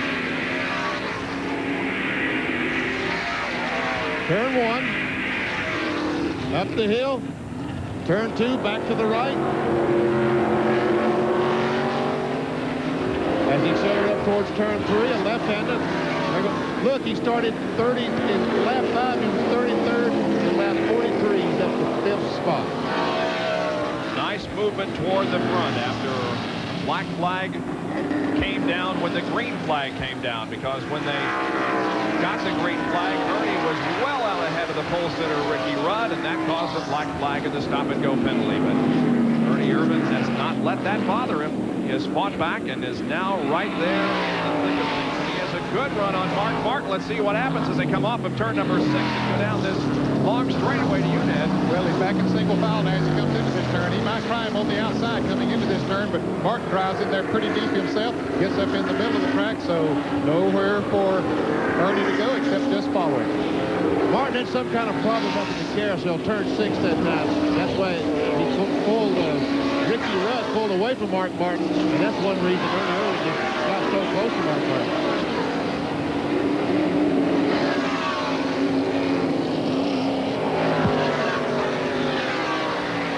That was spin coming off turn 6. Ron Hornaday is spun, but it looks like he's going to get the car going again.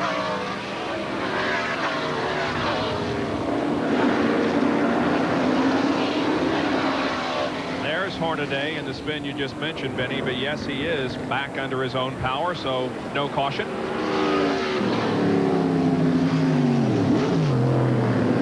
Locking up those brakes headed to turn number 7. Meanwhile, we go back up. Oh, and here's a car spinning off.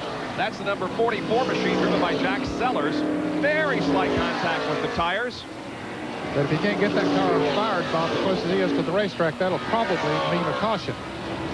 We'll check and see. NASCAR is looking. It looks like he has it moving a little bit. Yeah, now. He's trying to move away. Now he is. Yeah. But can he get it back? The leaders pass by. Yet we'll keep an eye on that situation and see if it develops into a full course caution. Meanwhile, Irvin and Mark Martin continue to battle for that 4th spot.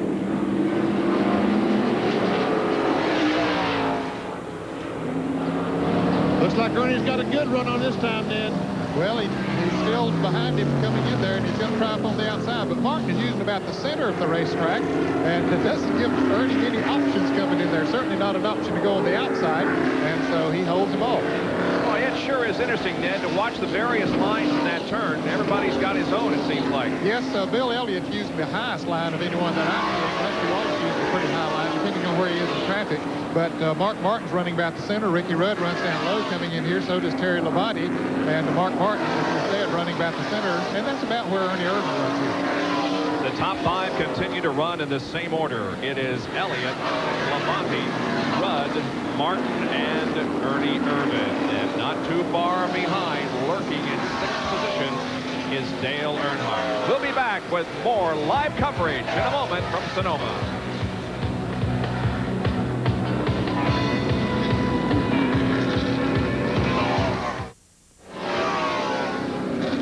ESPN Speed World today at Sonoma, California. The Mart Supermarket 300-kilometer race, Sears Point International Raceway. They're the top 5 as they pass by once again and complete, or about to complete, another lap. That will be lap number 46. And there is Dale Earnhardt, who is running in 6th position. I thought for a while he was gaining on those front 5, Bob, but I don't think he is now.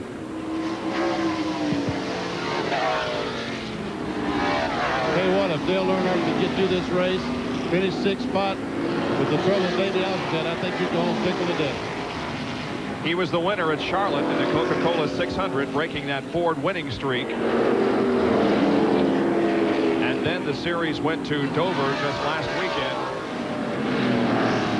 And he finished 2nd up there when Harry Gant won the race. Harry ran out of gas on the last lap, and Earnhardt almost won that baby. That is the reason why he has closed in so significantly in Winston Cup points. Here's the foot cam now from Mark Martin. Look how he lays that left foot underneath his right leg. Now, compare that to Jimmy Hensley.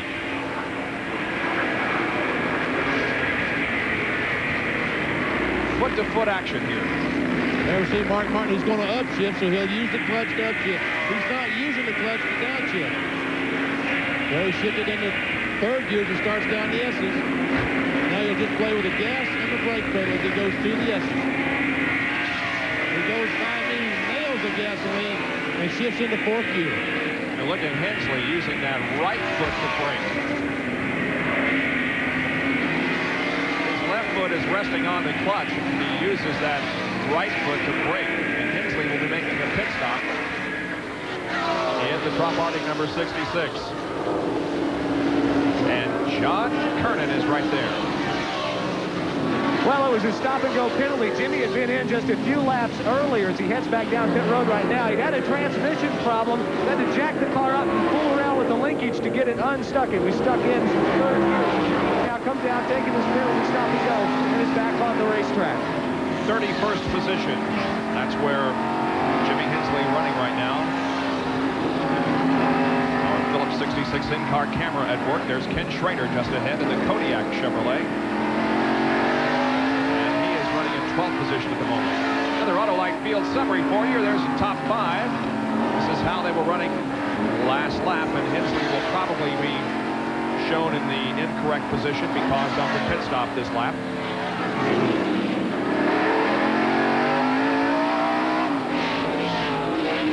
Here comes the leaders again. Elliott, Labonte, Rudd, Martin, Ernie Irvan towards the end. Still in the same single file position that they've been coming in here every time. Nobody's able to do much with them.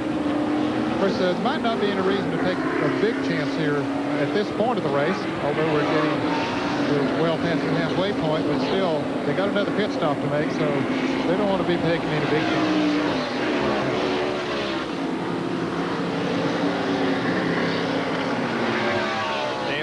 As we indicated, is running in 6th position and really isn't closing in on Ernie Irvan.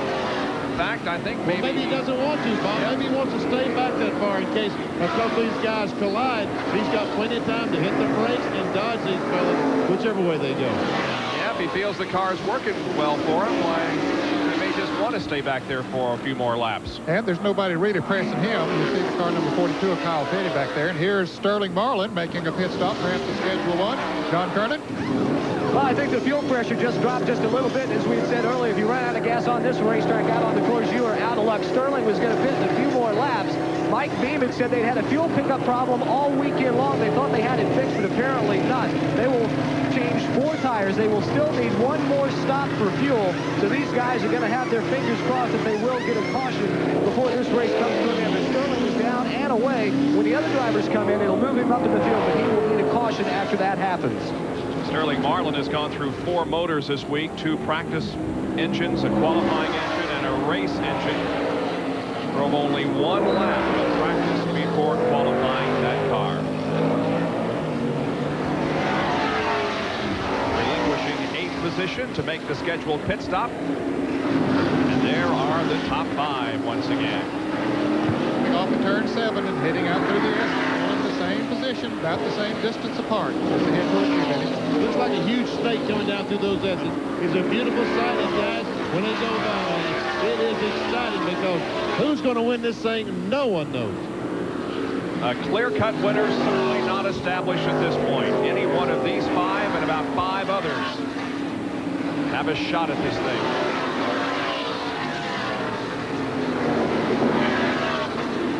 John Krebs in the 99 car is the one that Bill Elliott will be passing here in just a moment to put another lap on, as we once again have the Ford telemetry in the car of Mark Martin.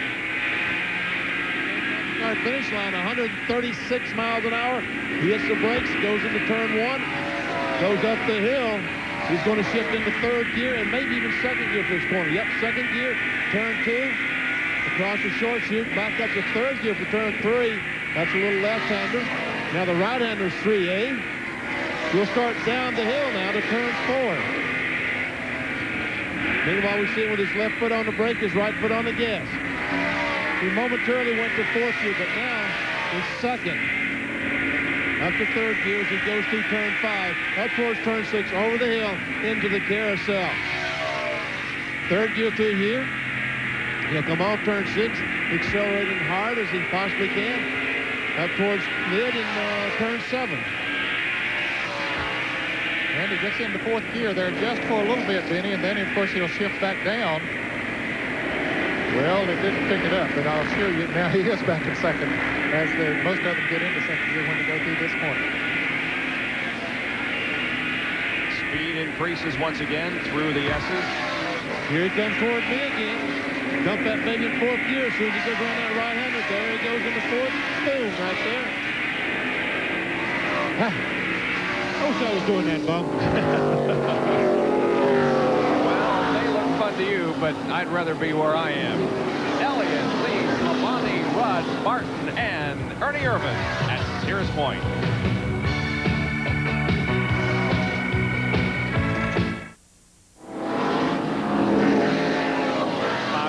Nat Jarrett, Benny Parsons, John Kernan, and Dr. Jerry Punt back to the St. Mark Supermarkets 300 NASCAR Winston Cup race. And here comes Bill Elliott, the leader, in for a pit stop. And 2nd place, Ricky Rudd also in. The lap before, while we were in commercial break, Terry Labonte came in for a pit stop. Jerry Punch in Bill Elliott's pit. And the final scheduled pit stop for the Budweiser Ford driver, Bill Elliott, the leader here at Sears Point International Raceway.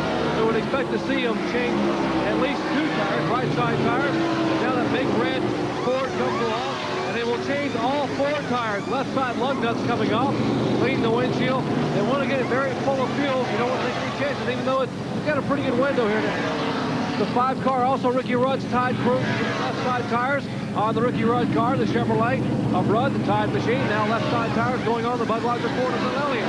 Left side tires on. Elliott is down and away. And here comes Ricky Rudd. And the scramble back to turn 1. It'll be Elliott inside, and they head back up the hill. That should be the final pit stop for these guys. We're now set for the end of the race as 51 laps have been completed.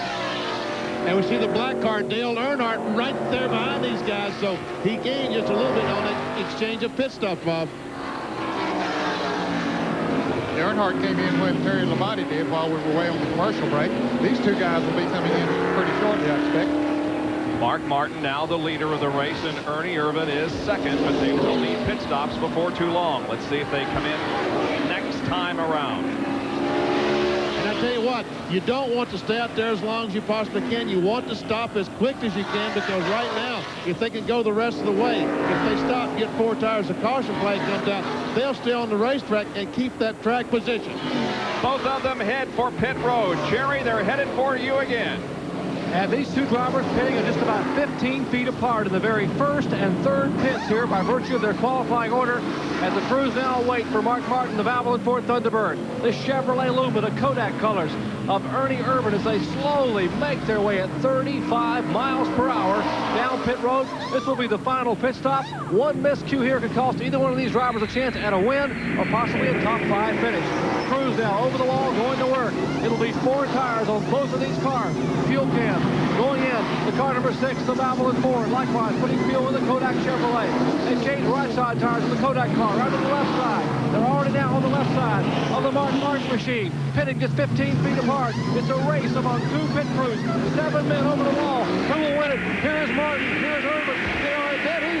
And it's back to turn 1. They were side by side coming out. Martin has the advantage, and there goes Dale Earnhardt separating the two. And Terry Labonte is the guy that ends up leading after these 5 cars make their pit stop. So a big round of applause for the Labonte pit crew, Bob. The Billy Hagan-owned Sunoco team looking good here as we've completed 52 out of 74 laps. There's Labonte. He's the leader of the race now. He may not be the leader of the race. I don't know if all the cars will stop. He will be. The leader of the car, those 5 cars that was leading the race when they started making their pit stop. Side by side now. Here's Ernie Irvin and Dale Earnhardt. Down there in the carousel. Yeah, that's a tough place to make a pass. Let's see what they do when they come into turn 7. He might still get him coming over the inside. Earnhardt backs off. There's Irvin going in there. And so Irvin has the position. Boy, Ernie Irvin has to have a well-handling car. There's Labonte, then Elliott, then Rudd, then Martin, Irvin, and Earnhardt. Here they go right by me. Hello, Ernie. Hello, Dale, as they went by. Did they see it, Benny, when you waved to them? I don't think so, Bob. They got other things on their mind. This is the leader, Terry Labonte, going in turn 11.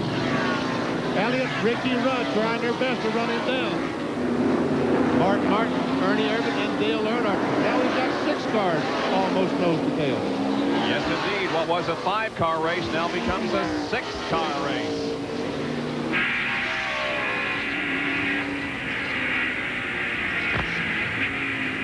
Well, the pit stops have been completed now, and we're set for the finish of the race. The 7-car of Alan Kulwicki, which was in the top 10, now comes in. John Kernan, he's right there with you. Well, Alan is coming in to get just a splash more gas. They did it a little bit too early, apparently. And what I mean to say is they were a little bit fast down pit road whenever they came in, so they had to stop and go. And so they went ahead and took a splash of gas just to make sure. Alan Kulwicki moving back out onto the racetrack and up to speed as Tom Kendall in number 52 passes by. And Terry Labonte now is headed for turn 7. He comes in here right the center of the racetrack as he comes in. Here's Bill Elliott coming in behind him. Can't see him coming in the picture yet. Labonte is 4 seconds ahead of Bill Elliott right now. That's a pretty significant lead here. We'll see if Elliott and Rudd and Martin can eat into that advantage that Terry Labonte has here late in the Save Mart Supermarkets 300.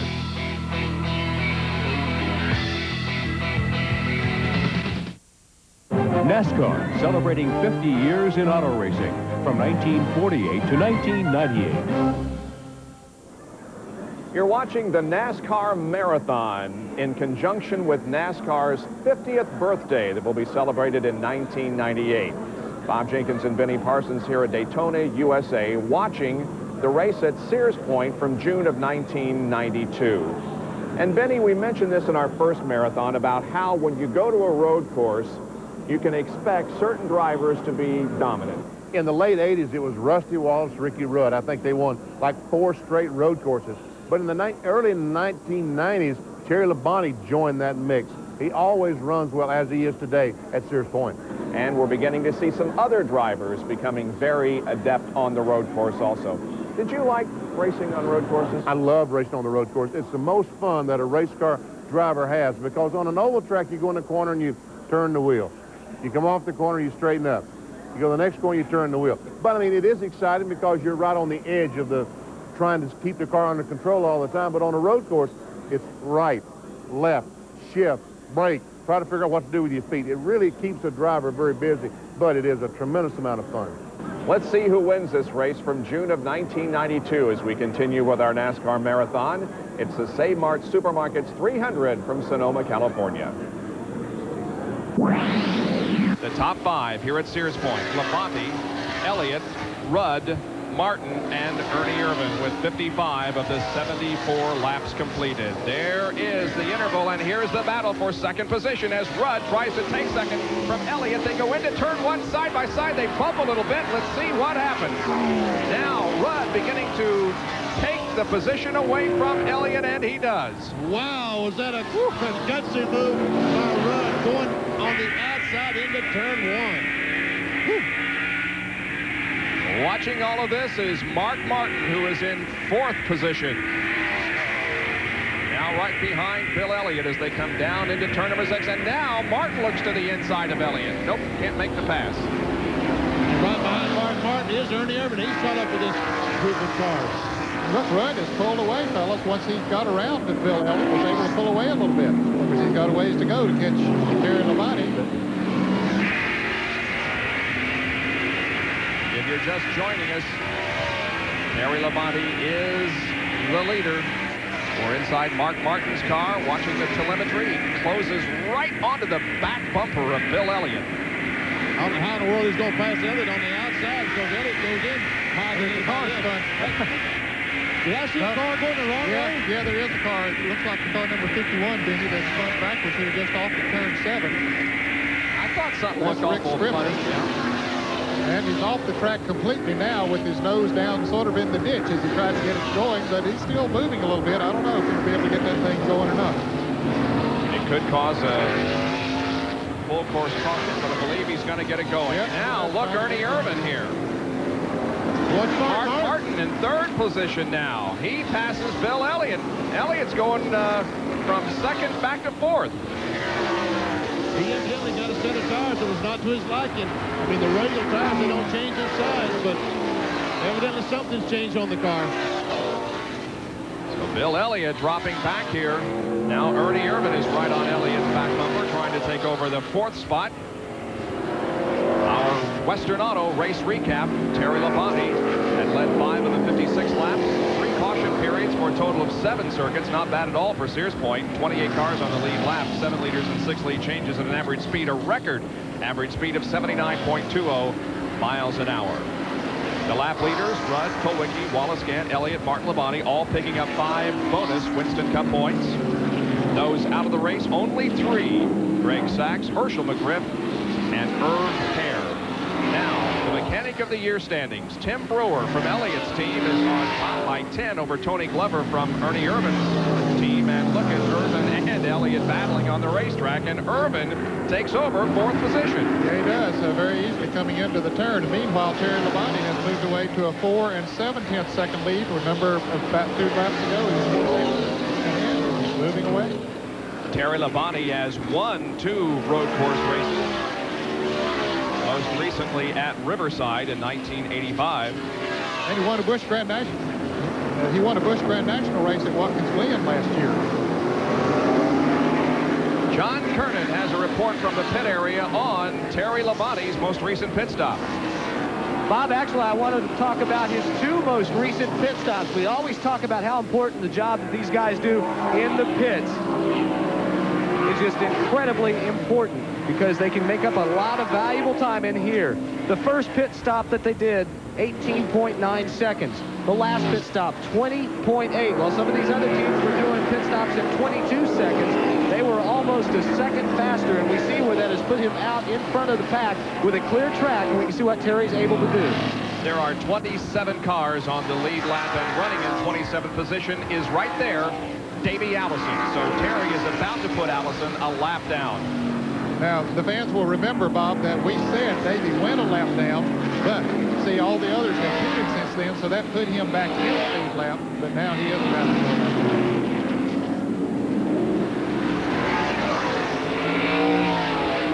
Here comes Rudd and Martin and Irvan blasting out of this turn number 6.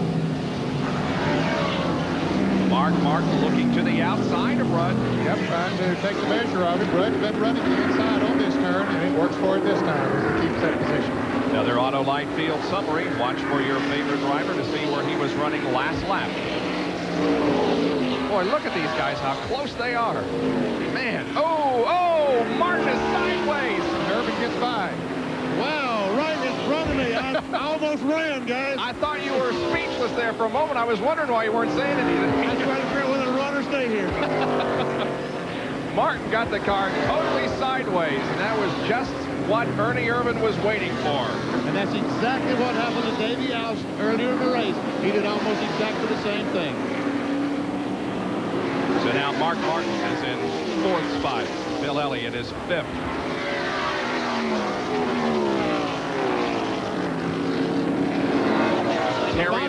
Labonte's having all kinds of problems getting by Davey Allison. This could play these other guys' hands. Here we go. Here's what happened to Martin. Martin's coming down through turn 8, 8A, and this is 8B. He makes a right-hander. He gets up on the curb and nails the gas, and whoa! Save it, baby. And Irvin goes by. And there is Terry Labonte as he tries to put Davey a lap down. Just ahead of Davey is Dave Marcus. Now let's see what he can do here on the straightaway.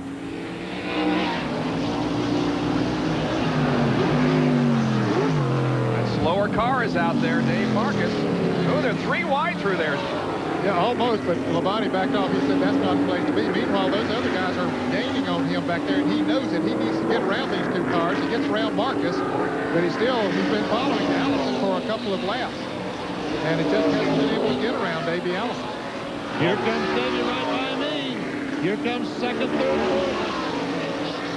Ricky Rudd, Ernie Irvan, and Mark Martin. And 2nd, 3rd, and 4th have definitely been able to close up on Labonte as he's been unable to get around Davey Allison.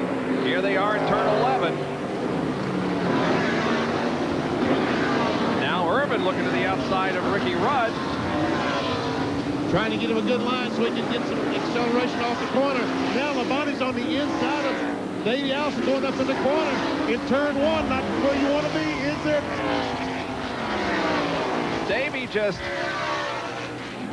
Davey just won't give up. Now he does. Labonte passes him, putting Davey Allison a lap down in 25th position. And Davey spins. And he's spinning in front of those other cars, but he catches it before he goes back out on the racetrack. The Winston Cup points leader having his problems here at Sears Point. Now that was a tremendous advantage for Labonte because those other drivers had to slow down to make sure they didn't run into Davey. Here comes Allison trying to get back on Labonte, stay in the lead lap. He goes in the corner just a little bit too much, goes around, he can't catch it. Now here comes Rudd and Irvan. They got to hit the brakes because they're afraid that Davey may go back across the racetrack in front of them. So they slow down. Big break for Labonte. Well, let's see. He's coming by here right now, Benny. He was at one time 4 7/10 seconds. Here's Rudd, and he's 3 5/10 seconds right now. And now we may see Terry again stretch out the advantage over 2nd, 3rd, and 4th position. There are your top 5. We'll be right back at Sears Point.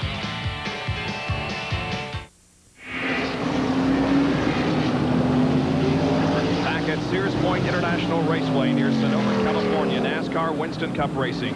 Terry Labonte in car number 94 is the leader of the race. Here is Ernie Irvan, who's locking him up, but he has taken over 2nd position from Ricky Rudd. Rudd is 3rd, Martin is 4th, and in 5th position is Bill Elliott. Now, how did Ernie get 2nd position? This is how he did it. Going down in turn 4, downhill. He just pulls over, goes in the corner, outbreaks, Rudd gets position. There's not much Ricky can do except back off. But he did at least save the position because Mark Martin had some ideas to follow Ernie Irvan through there. He was not able to do it. So it's Labonte and Irvan now, 1st and 2nd. As Martin tries to go to work on Ricky Rudd. We'd like to congratulate Fred Litton of Hollywood, Florida, for correctly naming Bill Elliott as the winner of the Gillette Halfway Challenge. Fred wins a new Chevrolet Lumina Z34 valued at over $18,000. Congratulations to Fred Litton, 57-year-old, what he describes as NASCAR fan forever. And I'm sure he's going to be a NASCAR fan now. I guarantee he is. Ricky Rudd trying to get by Trickle. Look at this. Here we go. They split the difference with Dick Trickle, and Martin comes out with third. This is down in turn 4. Here we go in turn 5. Ricky Rudd trying to get back on Martin, but so far he can't do it. Go over the hill now towards turn 6. The carousel. Now they accelerate back up towards 7. Let's see. Coming off 6 now then. Who has more horsepower than this? We'll find out then. Well, there's not a difference, I don't believe, in the horsepower of those cars, Denny. As they come into turn 6 here, Martin has the advantage. Meanwhile, Rudd's lead is dwindling. He's under 3 seconds now as Ernie Irvin is gaining on him. Bill Elliott was running second. He has dropped back to 4th, and now Ricky Rudd, who was running second, has dropped back to 3rd position, or rather 4th position. Elliott back to 5th. There's our 5th place car, Bill Elliott. You know, we divide this racetrack into 2 parts. The technical part, which means a lot of shifting and uphill and down here on corners, and then the fast part, which is over by Benny, the S's, and up here toward the starting line. Now, in the technical portion, look who's the fastest in our Big A Auto Parts on-track interval. It is Rusty Wallace with 65.1 second lap. Rudd was 65.3 and Labonte 66.6. This was on lap 59. Now compare that to the fast section of the course, where the fastest lap was turned in by Ricky Rudd at 37.7, Labonte at 37.9, and Wallace 38.0, and then the total on the right showing that Rudd had overall the fastest lap when you consider the technical and the fast, and Rusty Wallace with the second fastest lap. So Labonte leads, but isn't necessarily the fastest on the racetrack, at least on lap 59. Ernie Irvin is indeed closing in on Terry Labonte as we watch Bill Elliott here running in 5th spot. One time it appeared as if Bill might be able to win this race, but has dropped back. Now there is Terry Labonte, and Ned, they are getting close. Yeah, he has gotten down to 1 7/10 seconds. So Ernie Irvin is definitely the fastest car on the racetrack right now. Well, I tell you what, it's a good thing Ernie got black flagged at the beginning of this race. We would have had a terrible show. He would have driven off, huh? Yeah, you're right about that. But I'm sure he certainly didn't want to be black flagged and have to fight his way back from the very back of the pack all the way to the front. He's not to the front yet. He's only in 2nd place, but he is gaining on the leader. Passing Bill Schmidt there in corner number 11. There's Ernie Irvin, 2nd position. Here's Jerry. Gentlemen, I spoke with Ernie just before he climbed in the car at the beginning of the race, and he was so excited, so pumped up about running this race today. He said, hey, this is the same car we won with at Watkins Glen last August. I feel like we have the best race car here. He obviously was pretty excited when he took the green flag, because they black flagged him for jumping the start. But obviously now, his optimism was well-founded because he's doing very, very well, chasing Terry Labonte. Let's check into Labonte pits for John Kernan. Jerry, I tell you, Terry Labonte had a big smile on his face when I saw him in the garage area this morning. The reason for it, they felt they had a really great shot at winning this race also. This is a brand new car that was built especially for Sears Point. Pete Wright says that they didn't want to mess up the Watkins Glen car, so they built this car especially for this racetrack. That, along with some fast pit work, has put him out front, giving Terry a chance to win the race. So I guess it looks like it's going to come down to driver skill maybe right now. There have been many streaks in NASCAR Winston Cup racing, the Ford streak, the Elliott streak, and for the first 8 races of the year, Terry Labonte had a streak going, turning in consecutive top 10 finishes. That streak was broken at Talladega, 36th, but he has since registered another top 10 finish at Charlotte, and now stands a very good chance of winning this race. But look at Ernie Irvin close in, and he is really closing in on Terry Labonte. Back with more live action in a moment from Sears Point International Raceway in California.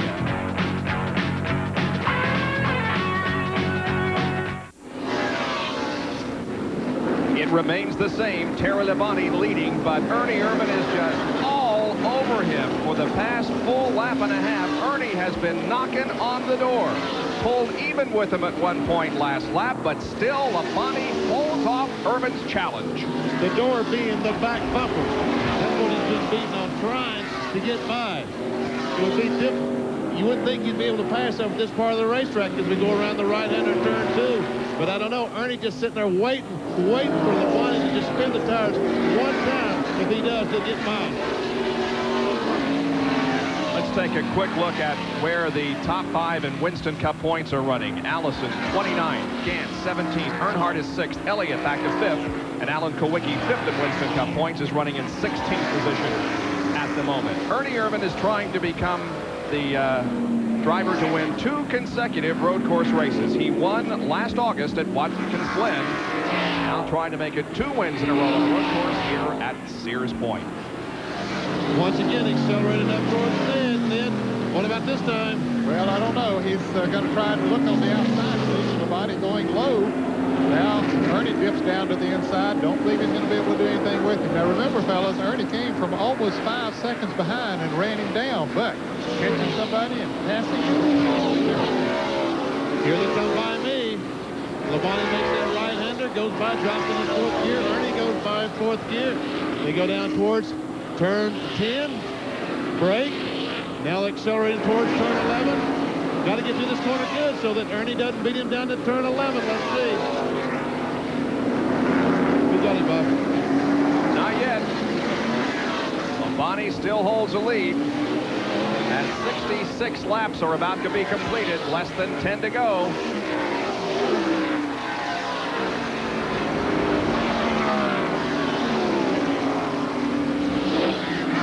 Don't you know Ernie Irvan would love to win here? Grew up racing around here. Went down to his home track Friday night. They said they had about 5,000 people wanting autographs. Look here, here's Ted Musgrave. What's these slow cars going to do to these guys? Musgrave. Here goes Ernie. Hurry up, Uh-oh, look out. Uh-oh, Ernie. Nope. Oh, he has to lock him up. Can't take the lead away. That was a great move. Ernie Irvan really did lock him up there, but he kept from having he and Labonte both wrecking. You got to be very careful not to slide that tire too much. You get a flat spot. The car start vibrating. That 55 car there, Ted Musgrave, 22nd position, goes a lap down. 21 cars now on the lead lap.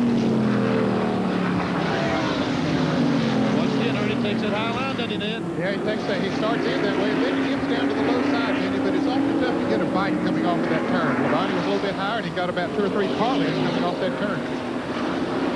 Here they come towards me. Makes that right-hander coming directly at me. Everything looks fine. Drops in high gear. Ernie in high gear. No advantage as it go by me this time. Ramfield summary. There's Tom Kendall running 15th. We talked to him, of course, before the race. He was very optimistic, but things haven't gone very well for him. Look out. He's got him on the inside, I believe, this time. Yes, Irvan has the lead. Whoa. From the back to the front. Ernie Irvan black flagged at the beginning of the race because he jumped the start, came in for a stop-and-go penalty, went to the rear of the field, and now, with a little over 5 laps to go, has the lead from Terry Labonte. Labonte didn't want to let go. Let's see, can he hang on in the hope that Ernie Irvan will make a slip he can be able to get by, or a slower car, some slow traffic getting Ernie's way. And there's some right in front of them. Last time Ernie Irvan won was on the road course at Watkins Glen. He hasn't won so far this year. Here is how he did it as they came into turn 11. Just outbraked him coming into that turn. Labonte taking the high line as he's been taking most of the day, and Irvan ran down on the inside of him, made the car stick. And as he came off of the turn, he accelerated a little bit quicker than Terry was able to and took the lead. Let's go to Jerry Punch, who's in the Kodak pits. Well, one young man who's all smiles and talking to his driver right now is Tony Glover, the crew chief for the Kodak Chevrolet. Tony Glover has been named Western Auto Mechanic of the race, and rightfully so. What a job that you guys have done, Tony, putting this car together. Congratulations on being named Mechanic of the race. Well, I tell you, I really appreciate that. And I tell you, Ernie's done a terrific job, you know, coming from the back to the front. And, you know, if luck will hold with us for about 5 or 6 more laps, I think we'll be okay. Ernie Irvan will let him go talk to his driver. That's Tony Glover, the Western Auto Mechanic of the race. They are talking to Ernie every time by. They're standing here watching him come out of the carousel. When he comes out of the carousel, they can hear him and they can see him so they can communicate, so we won't bother him anymore. He's He's watching his driver trying to pick up his first win of the 1992 season. The 09 car has spun. That's R.K. Smith. And the leaders are coming up, Bob, but he's off the track. They're coming up on Richard Petty and Jimmy Hensley. Hensley in the Ford number 66. He's going to move out of the way and let Ernie go. He won't hold anybody up. They don't call him the Virginia Chemical Production. He's a super nice guy, good race car too. And we're riding with Jimmy Hensley, the Phillips 66 in-car camera. There's Ernie Irvin and Labonte just ahead of him. Labonte's still only a couple of car lengths behind Ernie. If Ernie should slip, getting on the shoulder a little bit too hard, hit the brakes a little bit too hard going on these corners, Labonte's there to capitalize on a slip.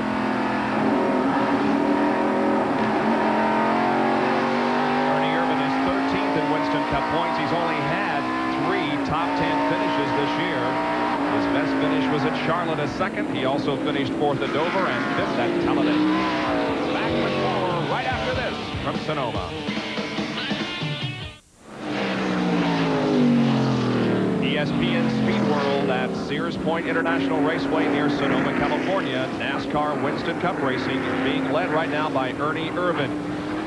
Terry Labonte is second. Look at this. The average speed is 80.8 miles an hour, significantly faster than the track record, 76.088. And the major difference there is the fact that we have had relatively few caution periods compared to last year. So these guys obviously have learned how to drive road courses. We haven't seen the spins and the crashes that we saw in previous years, or for that matter, that we saw yesterday during the Southwest Tour event. And Ernie Irvin pulled a couple of car lengths away from Terry Labonte. Labonte not able to stay up on the back bumper, so Ernie Irvin just don't slip. Don't slip off the racetrack. Looks like he's in good shape, Bob. Indeed, he has now about 4 more laps to go, and this race will be his.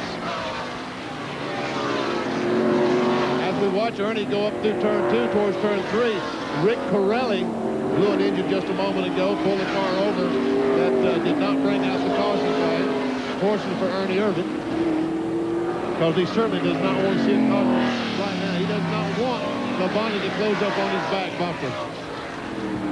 You know, you'd think of road racing as something that the NASCAR guys have just started doing recently, but that's not true. Their first road race was back 1954, about 38 years ago. As we give you another Fram Field summary, that race was won by Al Keller in a Jaguar in Linden, New Jersey on the airport. Mark Martin, the Valvoline Ford, running in 4th position. And Ricky Rudd right behind him in 5th, their pole sitter.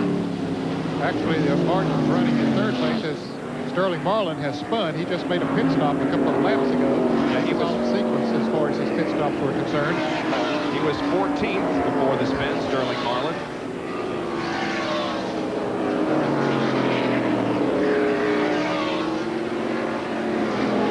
Of the field as it stood in the last lap. Greg Sachs will finish in 43rd position. He was the first out of this race.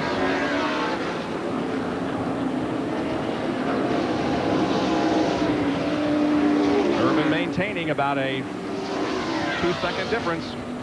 Here comes Martin in 3rd, and then Ricky Rudd in 4th, then Bill Elliott in 5th, and 6th is Dale Earnhardt. Rusty Wallace is in 7th, Bob, going on in the rear.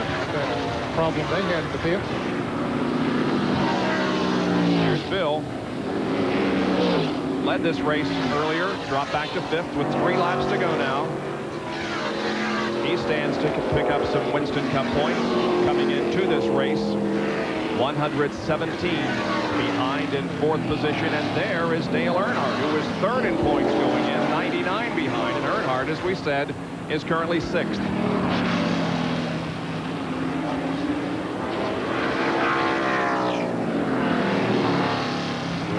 There's 7th place car of Rusty Wallace. I wonder what would have happened had he not had that problem in the pits.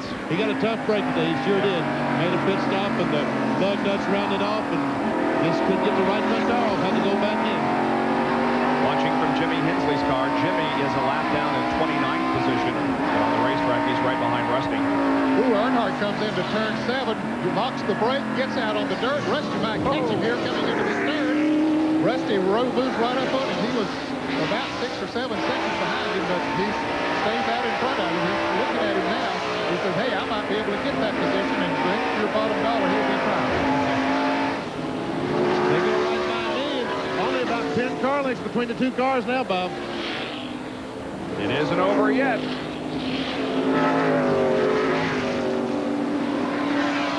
Let's see what happened now to Earnhardt. Okay, he came in there and he locked the front brake, Bob, and it just scooted right out onto the dirt, and he couldn't get it for a little while, get it back on there, and he was running awfully slow once he got back on the pavement. So Rusty gained about 5 or 6 seconds on him in that little maneuver.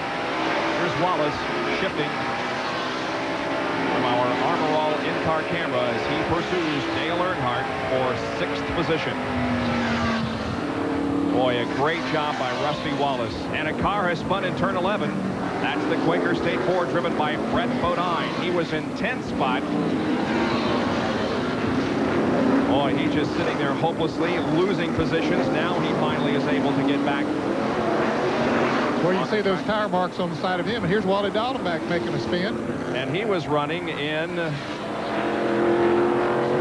26th. Well, there's the Bodine brothers. Oh, how about that? The Bodine brothers was contesting the 10th spot and got in the corner and got together, looks like. And, ooh, Ernie ran over that curve. That's not very good, Ernie. Stay in the middle of the road right now. Just hang in the middle of the road and you're all right. He's driving like a man possessed. He definitely has extended the interval between himself and Terry Labonte. Now he heads down for turn number 11. The Kodak Film Chevrolet, driven by Ernie Irvan. 2 wins in 1991, none so far in 92, but today could be the day as the Kodak crew looks on, and the white flag is displayed to Ernie Irvan. He's on his last lap. Ernie Irvan on his last lap, headed for victory at Sears Point.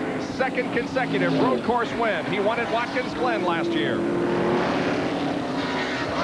Now he just got to be careful that no one in front of him gets off the course, or he doesn't get off the course. Well, one just got off the course up here in turn 7, Benny, but he's way off the course. I don't think he's going to bother anything. That's the 09 car of R.K. Smith.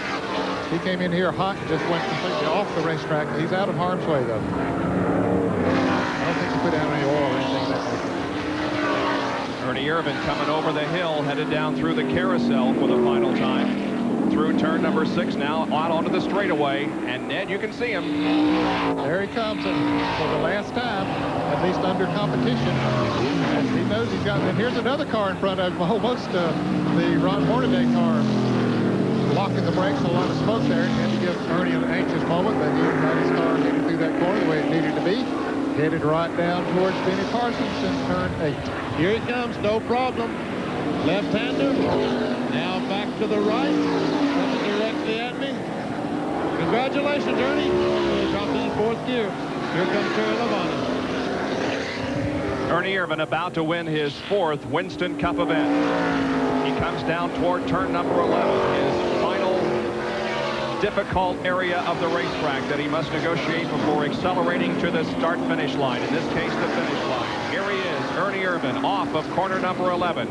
He sees the checkered flag from starter Doyle Ford, and here it is, the checkered waves, and Ernie Irvan has won the St. Mark's Supermarkets 300 from Sears Point International Raceway. Here's the battle now for the 6th spot. Dale Earnhardt trying to hold off Rusty Wallace as they come through turn number 11. And it appears as if Dale Earnhardt will hang on. Rusty gives it one last shot, can't do it. Dale Earnhardt finishes in 6th position, Wallace 7th.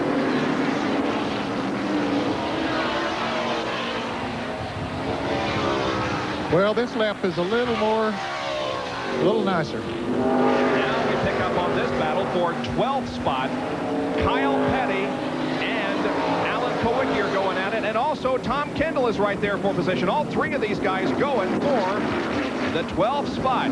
Let's see how they come out. Kendall looks like is going to pass Alan Kowicki, and here comes Kyle Petty. He takes 12th spot. 13th goes to Kendall, and 14th to Kowicki, unofficially. And Jerry Punch is down in the Kodak crew.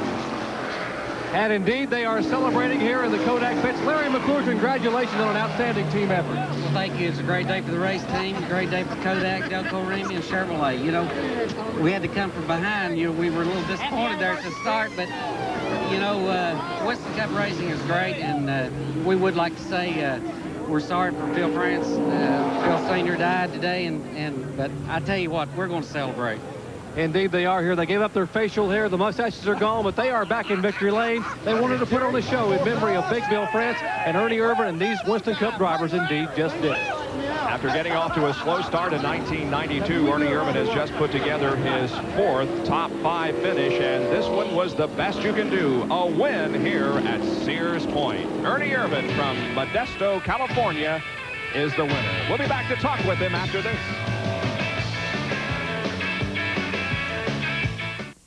NASCAR, celebrating 50 years in auto racing, from 1948 to 1998. Well, Brett Bodine has found himself some passengers as he makes his way back to the pit area. Brett finished in 15th position and stopped by to pick up his spotters who were located around the racetrack, and has an extra burden as he brings the Quaker State Ford back to the pit area. Down to our Kodak Gold Film winner circle, here's Dr. Jerry Punch. Ernie Irvin still sitting in the car, getting a nice cold sip of Gatorade. Tony Glover, his crew chief, what an anniversary present for him. A 7th anniversary, and you hear him celebrating down here. Modesto, California native Ernie Irvin gets out. Ernie, congratulations on an outstanding effort. I tell you, you know, we had that bad start there at the start. I went when the green flag dropped, and evidently that's not when you go. But, you know, Tony just kept me calm all day, and we had a good race car. And I don't know how we did it, but we did. You ran, it was unbelievable the way you were able to run them down and pick them off one by one. The last few laps, did you get a little over anxious maybe going after Terry Labonte? Oh, I got the thing that heated up the rear tires real bad, but, you know, Terry was running off hard too, so he's heating his up. You know, it's a shame, you know, we lost Bill France Sr. this morning, and it seems like every time I win a race, we're going to dedicate it to somebody. I want to dedicate it to him. He's the founder of NASCAR, and if it wasn't for him, I couldn't be doing what I'm doing today. Has to be especially rewarding winning one out here in front of the home folks out here near Modesto, California. It is. You know, there's a lot of California people here, and this just goes to show you can come from California and win on the East Coast, and you come back to California and win in California. I would all to Kodak, Chevrolet, Delco Remy, and all the guys on my crew. They did me a great job. Ernie Irvin picking up his first win of 1992. And the celebrations will begin now in victory lane as Ernie Irvin wins his first of the 1992 season and his 4th overall in his NASCAR Winston Cup career. We'll be back to talk about this race and talk with some more of the competitors. We have a new record in this race, 81.7 miles an hour. Another guy we need to salute is this guy, Terry Labonte, 2nd place. Here's John Kernan. Bob, Terry's talking to some the newspaper reporters who are covering the event from around the country.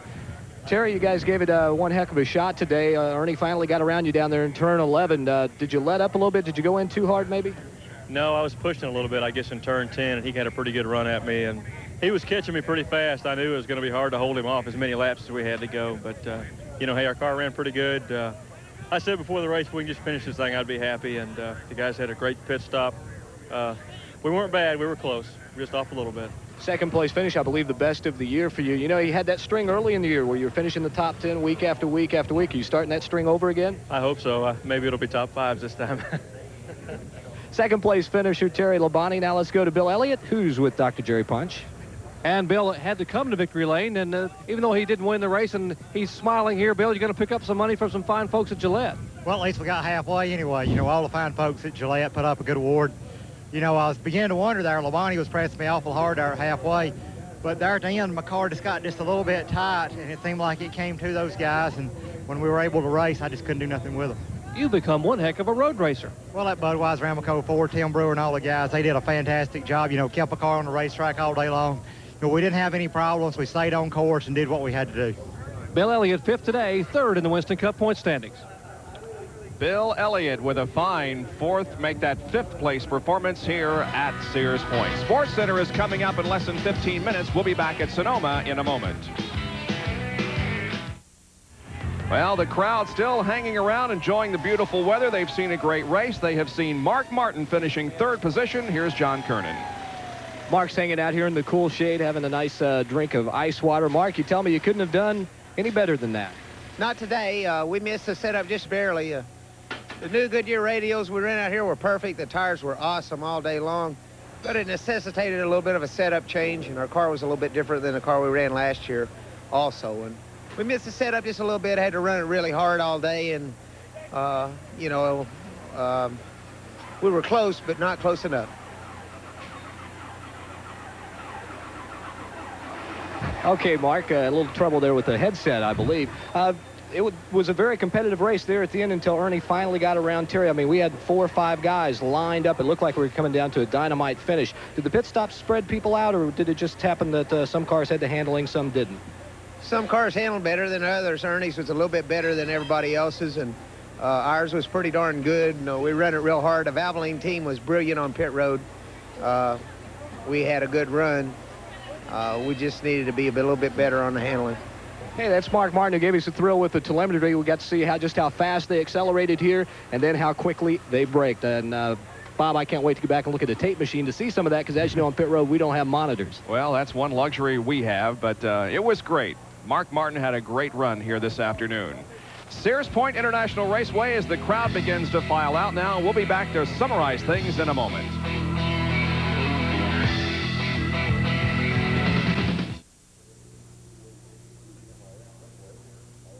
Let's take a look now at the entire field rundown. Earnhardt finishing 6th, and Ned and Benny, thanks for your help. Ned, how was it out there? Well, it was a great day. We saw a lot of action here in Turn 7, but it was a good, clean race all the way, Bob. We only had a few cautions there, and, of course, a record set, and that's the way we like to see them. There's Bill Sedgwick finishing in 19th place, and he was the best of the Winston West drivers. And has a 5-point advantage on Rick Corelli in the Winston West points. Benny? I got cold out here, Bob. In the shade, yeah. The wind came up, and I got a little bit chilly. But I tell you what, the action on the racetrack was hot and heavy. And congratulations to Ernie Irvan for a super run. It was a great win for Ernie Irvan, his first of the 1992 NASCAR Winston Cup campaign. And we take a look now at the final finishers. Irv Hare, Herschel McGriff, and Greg Sachs finishing 41st, 42nd, and 43rd. Now look at the point standings. Davey Allison maintains the lead, but Dale Earnhardt, who was 13th in points at one point this season, has moved to 2nd, with Elliott, Gant, and Alan Kowicki completing the top 5 in the quest for the Winston Cup standings. The second 5, Terry Labonte, Morgan Shepherd, Ricky Rudd, Jeff Bodine, and Ernie Irvan moves from 13th to 10th in the Winston Cup points. For Ned Jarrett, Benny Parsons, Dr. Jerry Punch, and John Kernan on pit road, we thank you for joining us for this NASCAR Winston Cup race, and we'll see you next Sunday afternoon. For now, this is Bob Jenkins. So long, everyone.